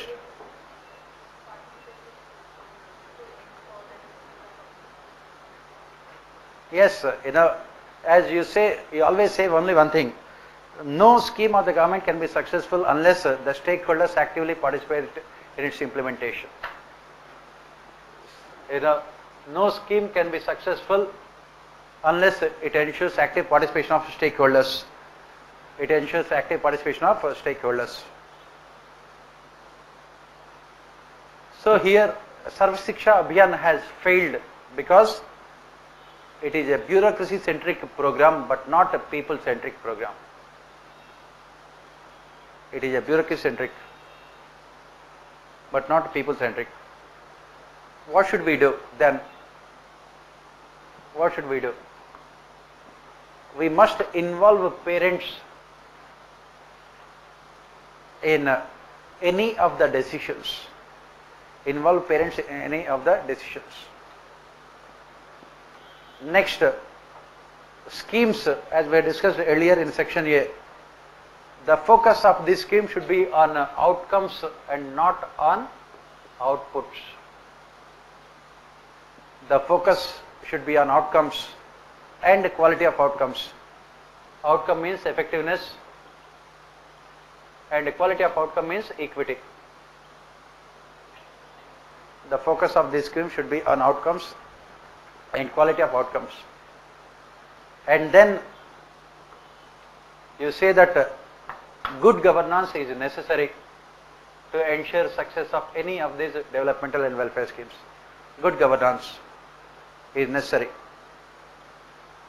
So what is good governance in this case?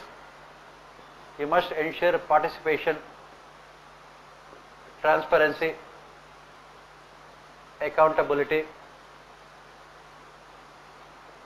You must ensure participation, transparency and accountability. You must also ensure decentralization. Decentralization. You must also ensure decentralization. How will you ensure these things? How will you ensure these things? When the government takes the decision to construct a school, it should involve the stakeholders. What is the point of having 10 schools in one single area and not having any school for 20-30 villages combined together? So the government must ensure the participation of stakeholders.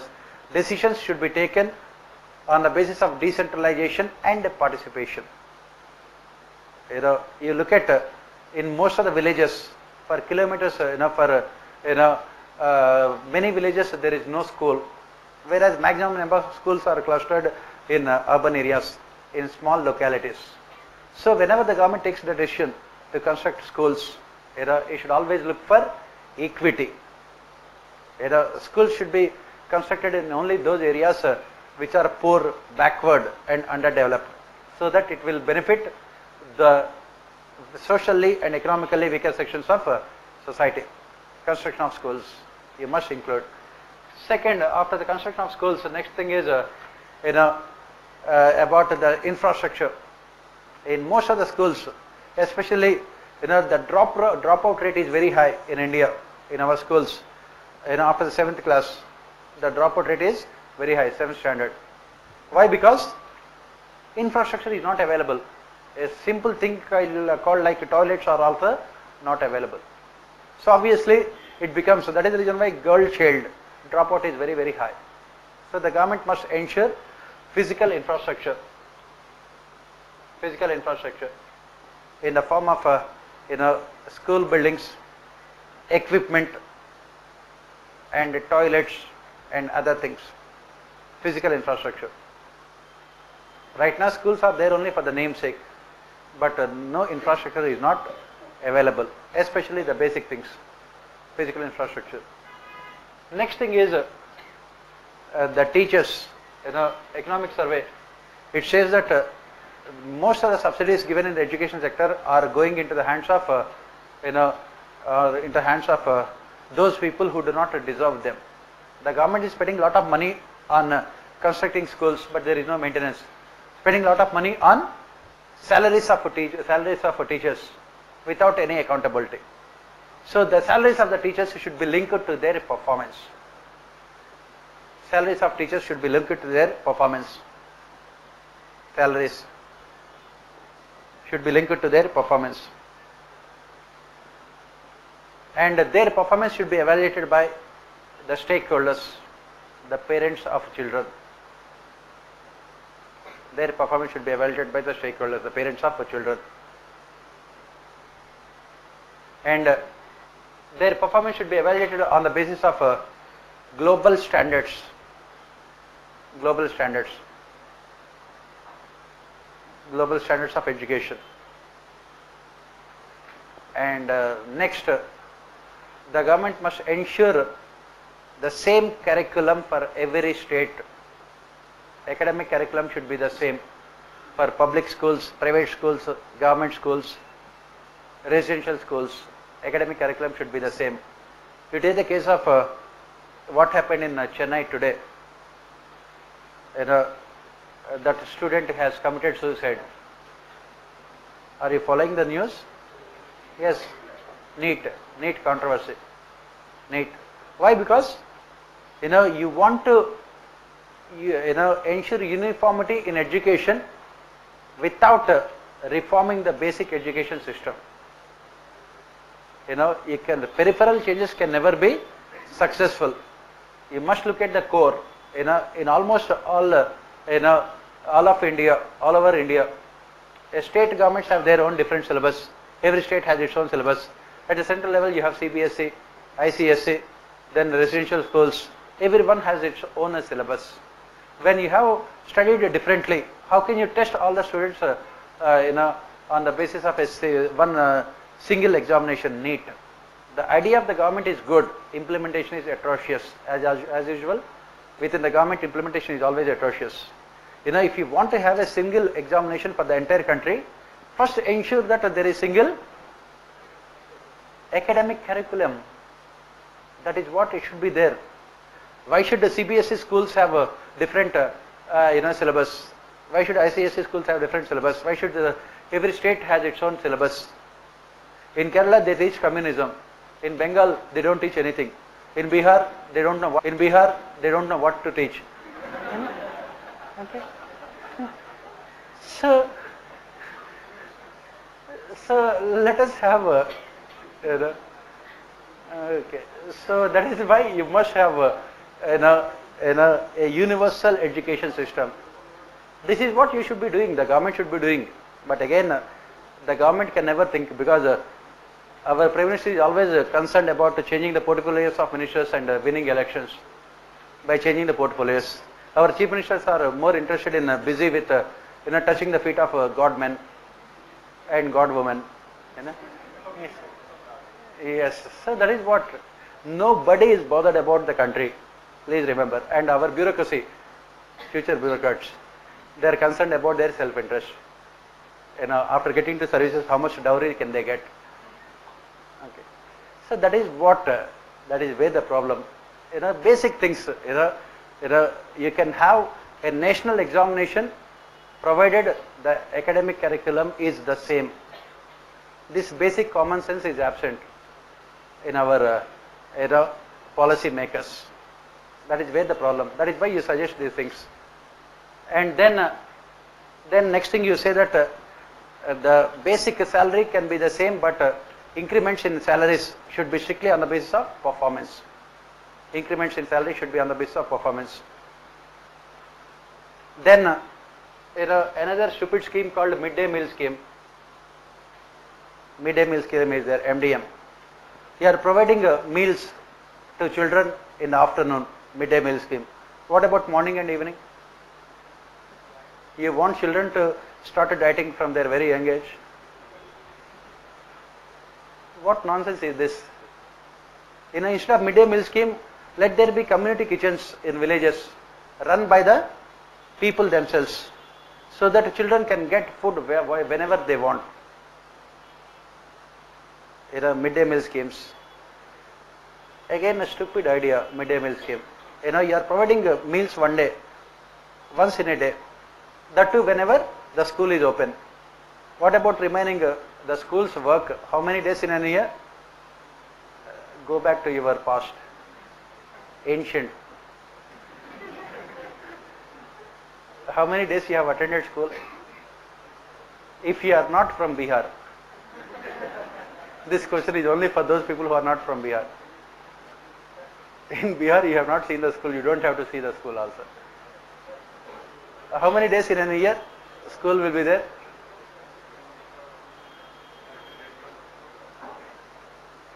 Yes? 200 days. Did you attend 200 days? Does your face look like that you have attended 200 days? I don't think. It looks like you are an outstanding student. So always stand outside the class. Yes. So okay, let us take 200 days. Remaining 160 days, what about midday meals? Stupid, the government, the last thing you can expect from government is common sense. Last thing you can expect. The same amount of money which you are spending on midday meal schemes, which you are filling the pockets of contractors, the same amount of money can be given to the people directly, the stakeholders, parents of children. Let there be community kitchens in villages so that children can get food as and when they want. Let the people manage those kitchens. Very simple solution. The government will not implement them. Why? Because they require these contractors. These contractors will fund the political parties later. Systematic corruption. That's what we say.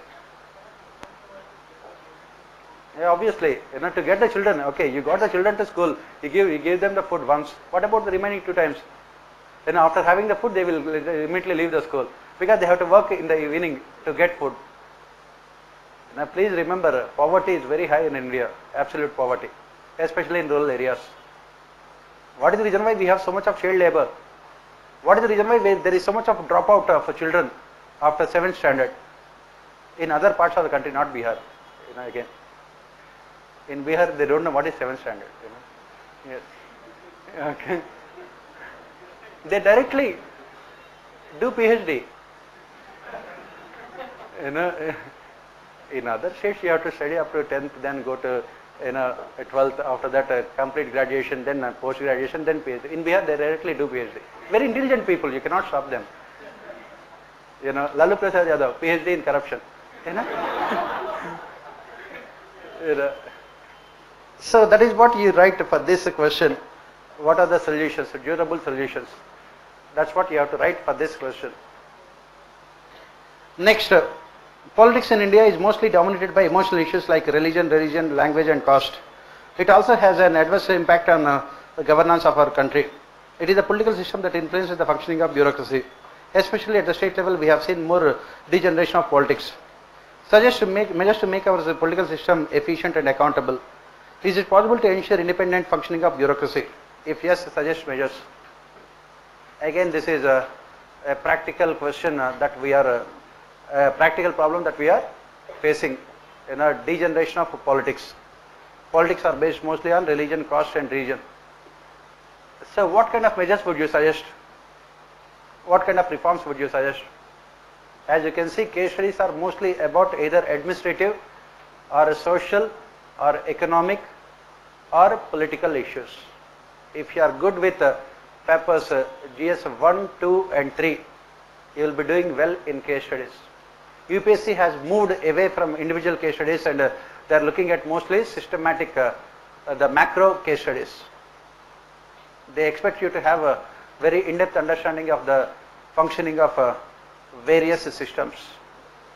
You know, they want you to understand them. So what do you suggest here?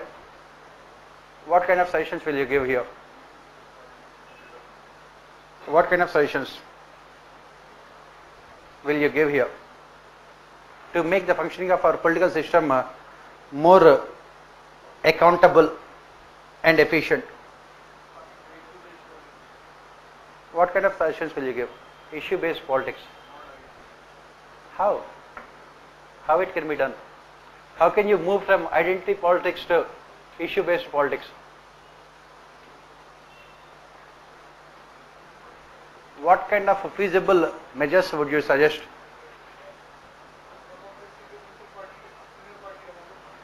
First thing you talk about is electoral reforms. Electoral reforms. The first thing you talk about is electoral reforms. Please go through the 10th report, not 10th report, the report of second year and ethics in governance. All these reforms are mentioned there. I am only taking questions from these Government of India reports, second year reports. UPSC also will not go beyond them. Last year, entire ethics paper directly picked up from the second year report on ethics in governance, including the questions on Kautilya, Weber and other things. If for ethics paper, just go through the 10th report. If you still have time, read the report one more time. Nothing else. Very, very important. So coming back here, you know, the second year only ethics in governance talk about all these reforms. What are the electoral reforms that you are talking about here to make our political system accountable and efficient? What are the electoral reforms? Yes, what are the amendments you are talking about? RPA amendments, what kind of? There is no ethics here, please remember. Everything is related to functioning of political and administrative systems. No ethics here.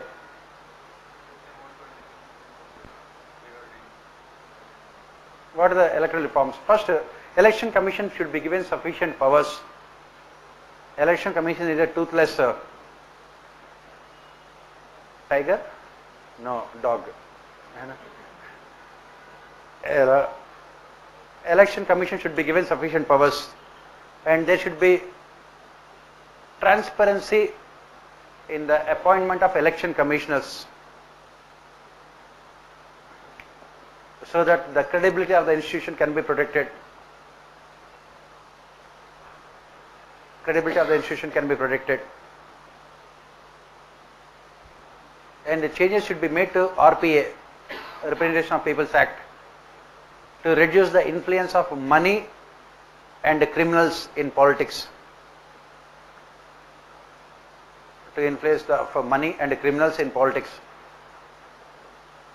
As recently Supreme Court pointed out, convicted criminals should not be allowed to contest elections for a lifetime. Convicted criminals should not be allowed to contest elections for a lifetime. At present, what is the situation? They are not allowed to contest elections for they are allowed to contest elections for yes, for the time period of their conviction along with 6 years, 6 plus the time period. So Lalu Prasad Yadav was convicted for 4 years and 6 plus 4, 5 years I think he was convicted. So 6 plus 5, 11 years he cannot contest elections. Lalu Prasad Yadav. What we are saying is that they should not be allowed to contest elections for lifetime. They should not be allowed. And another important reform which you can write in your ethics paper is people should not be allowed to contest elections for more than 2 times. Like in United States of America, the president is only for 2 times. Right for MLA, MP, they should not be allowed to contest elections for more than 2 times. Like what Supreme Court has done in BCCI, functioning of BCCI. So we must have the same kind of arrangement in politics also, so that there will not be any dynastic politics. so that there will always be fresh blood in politics. Otherwise, very few families are ruling the country. Dynastic politics. We can have this radical, legislation. Let they not to contest for more than 2 times, and they cannot hold positions in any organization for more than 2 times. Sonia Gandhi has been the president of Congress Party from 1885 onwards.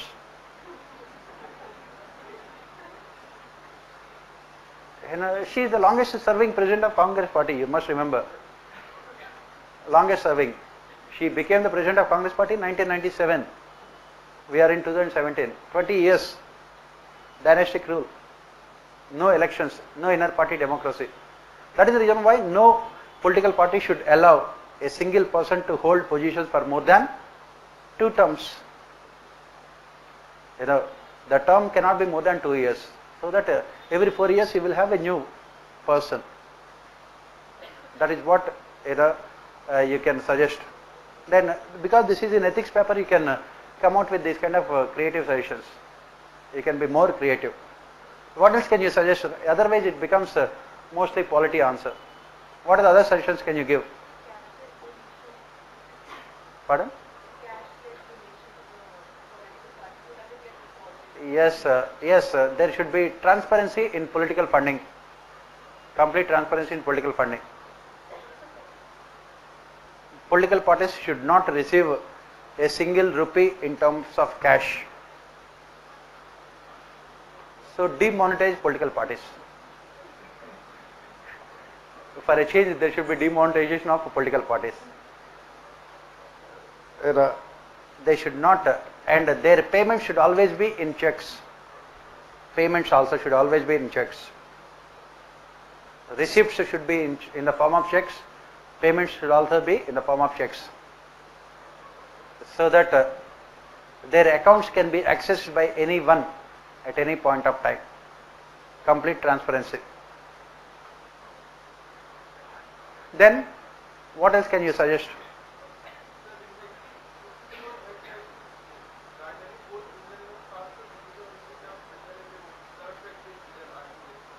So, this is one of the stupid judgments of Supreme Court.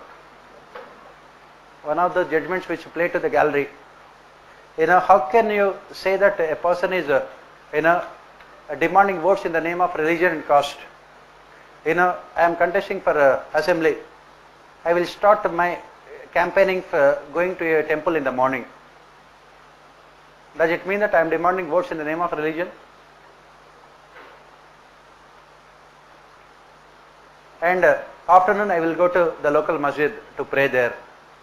Evening I will go to the church.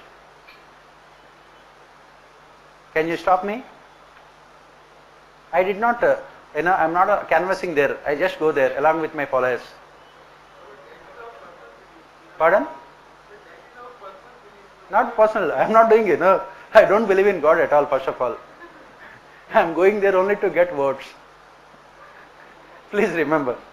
I like this kind of innocence. That is the reason why our democracy is flourishing in our country. Politicians, they go to temples, masjids and churches to get votes, not to pray there. That's what you must remember. So obviously Supreme Court judgment cannot be implemented. It is a very good judgment, but it cannot be implemented at the ground level. If I say that, it is the responsibility of the government to protect the interests of weaker sections, scheduled castes and scheduled tribes, does it mean that I am seeking votes in the name of caste? Does it mean? Then what will Mayawati do then? What will Mayawati do? What will Mulayam Singh Yadav do?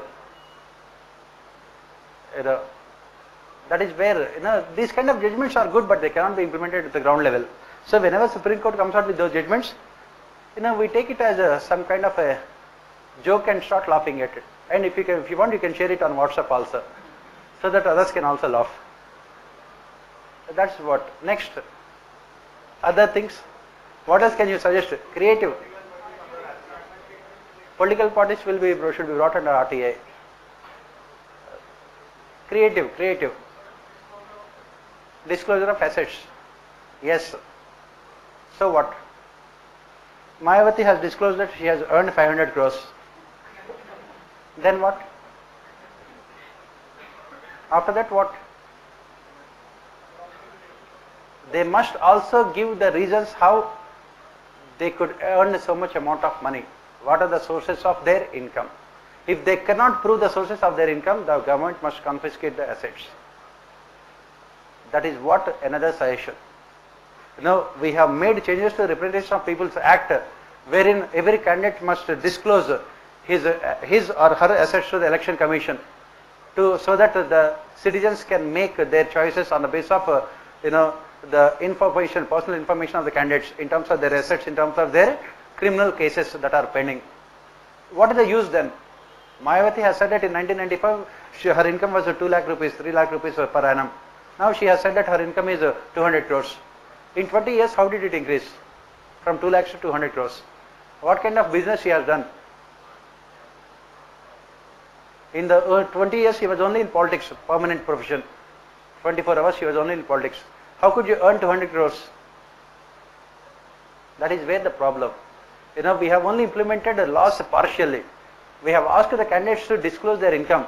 Then, do they disclose the complete income? Will they? They won't. Will they disclose the income in the name of their binamis? In the name of their drivers, assistants and peons? They don't. They don't disclose the income. What is the income they disclose? That also is very high for people to digest. But where is the accountability in the system? After they disclose the income, what happens then? People will look at them and they feel very happy that their leaders are very efficient and you will keep on voting for them again. That is the reason why there must be accountability in the system. Immediately when they disclose, the government should investigate the sources of income. There must be accountability within the system. That is what you can write. That is what you can write as part of reforms. Then what else can you write? Recall. That means midterm elections after 2.5 years. Instead of elections 5 years, you will have elections after 2.5 years. What is recall? After 2.5 years, when you are not satisfied with the performance, you will recall. That is nothing like having it is nothing but midterm elections. Instead of 5 years, you will have elections 2.5 years. Every time, all the entire period you will be there in the election mode only. Recall is a stupid suggestion now. Pardon? Yes, particularly every constitution it should be there. Every constitution should be there. It cannot be. Pardon? And the cases are filed immediately. Cases will be filed. Immediately, cases will be filed by opposition parties against the ruling. That is what I am saying. I am giving you the reasons how it will work or how it cannot work. I am not talking about money here. I am talking about the power. How impractical the suggestion can be. The moment you say that, on those people against whom the cases are filed, MPs and MLAs, they should be given. People should be given opportunity to recall. Then immediately opposition parties will keep on filing cases against them. It is not the right suggestion. Pardon? Ethical Committee of Parliament. Parliament itself is a stupid institution. Ethics Committee, they don't have any. So you can say that privileges of members of Parliament should be defined. Privileges should be clearly defined, so that they do not indulge in abuse of power, misuse of power. Privileges should be defined, so that they do not indulge in misuse and abuse of power. Next, accountability mechanisms. There should be accountability mechanisms. For example, if you are an MP, you must attend the Parliament. Right now our MPs, they don't. When was the last time Sachin Tendulkar attended Parliament? Our Bharat Ratna. Does he have any accountability? He attends almost every IPL match played by Mumbai Indians. He will be there in every match. Why? Because if he does not attend, Mukesh Ambani will beat him. Whereas as a member of Parliament, where is accountability here? He is a Bharat Ratna and where is accountability here? He never attended. That should be, we are saying that there should be time, every member of parliament or MLA should attend every session, and they must also spend time in the secretariat, they must also spend time in the district secretariat and other places. They are in the service of the people. They must spend their time in the service of the people. There is no accountability here. They must spend time in the service of people. They must spend every day, at least 2 days in a week, meeting the people, discussing their problems and providing solutions. Accountability should be there in the system. Those who don't do it, they should be automatically disqualified. For example, in the government, if you become inefficient, the government can remove you from service. If you are an inefficient minister, can you be removed? If you are an inefficient bureaucrat, you can be removed. If you are a corrupt bureaucrat, you can be removed. But if you are an inefficient minister, can you be removed? Can you be removed? No, as long as you have the support of the Prime Minister, you can never be removed. The most inefficient minister in the government is Arun Jaitley. And what did Narendra Modi do? He gave him another portfolio, defense also, so that the country become completely defenseless. We always become defensive. Most inefficient minister, after he became finance minister, the growth rate had come down. You can see from 7% to 5.5%, and it will be going further. And exports are negative. Export growth rate is negative, and then in a manufacturing sector, registering negative growth rate, and he is being rewarded for his inefficiency. That is the reason why we say that there should be accountability within the political executive. There should be more accountability. You think about these things and you must come out with solutions. That's why I said, please go through second year's reports and you can come out with better answers. So this is more than enough, and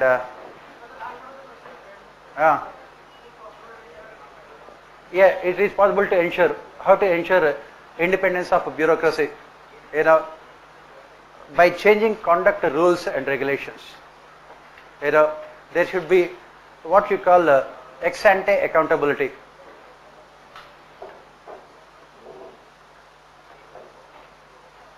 And not ex post accountability.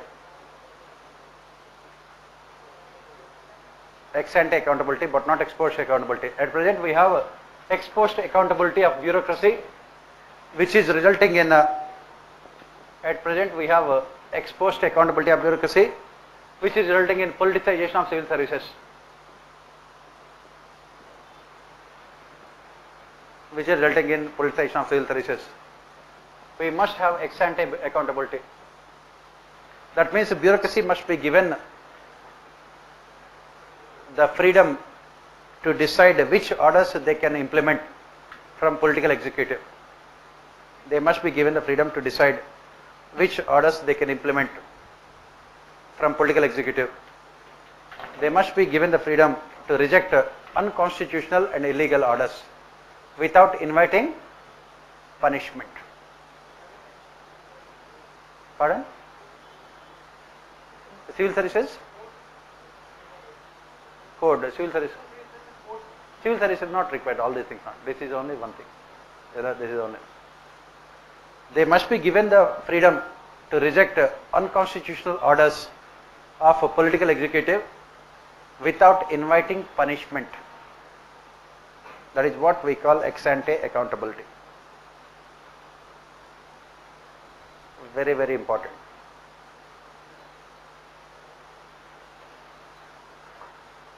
So that is more than enough. This is how you have to answer the questions.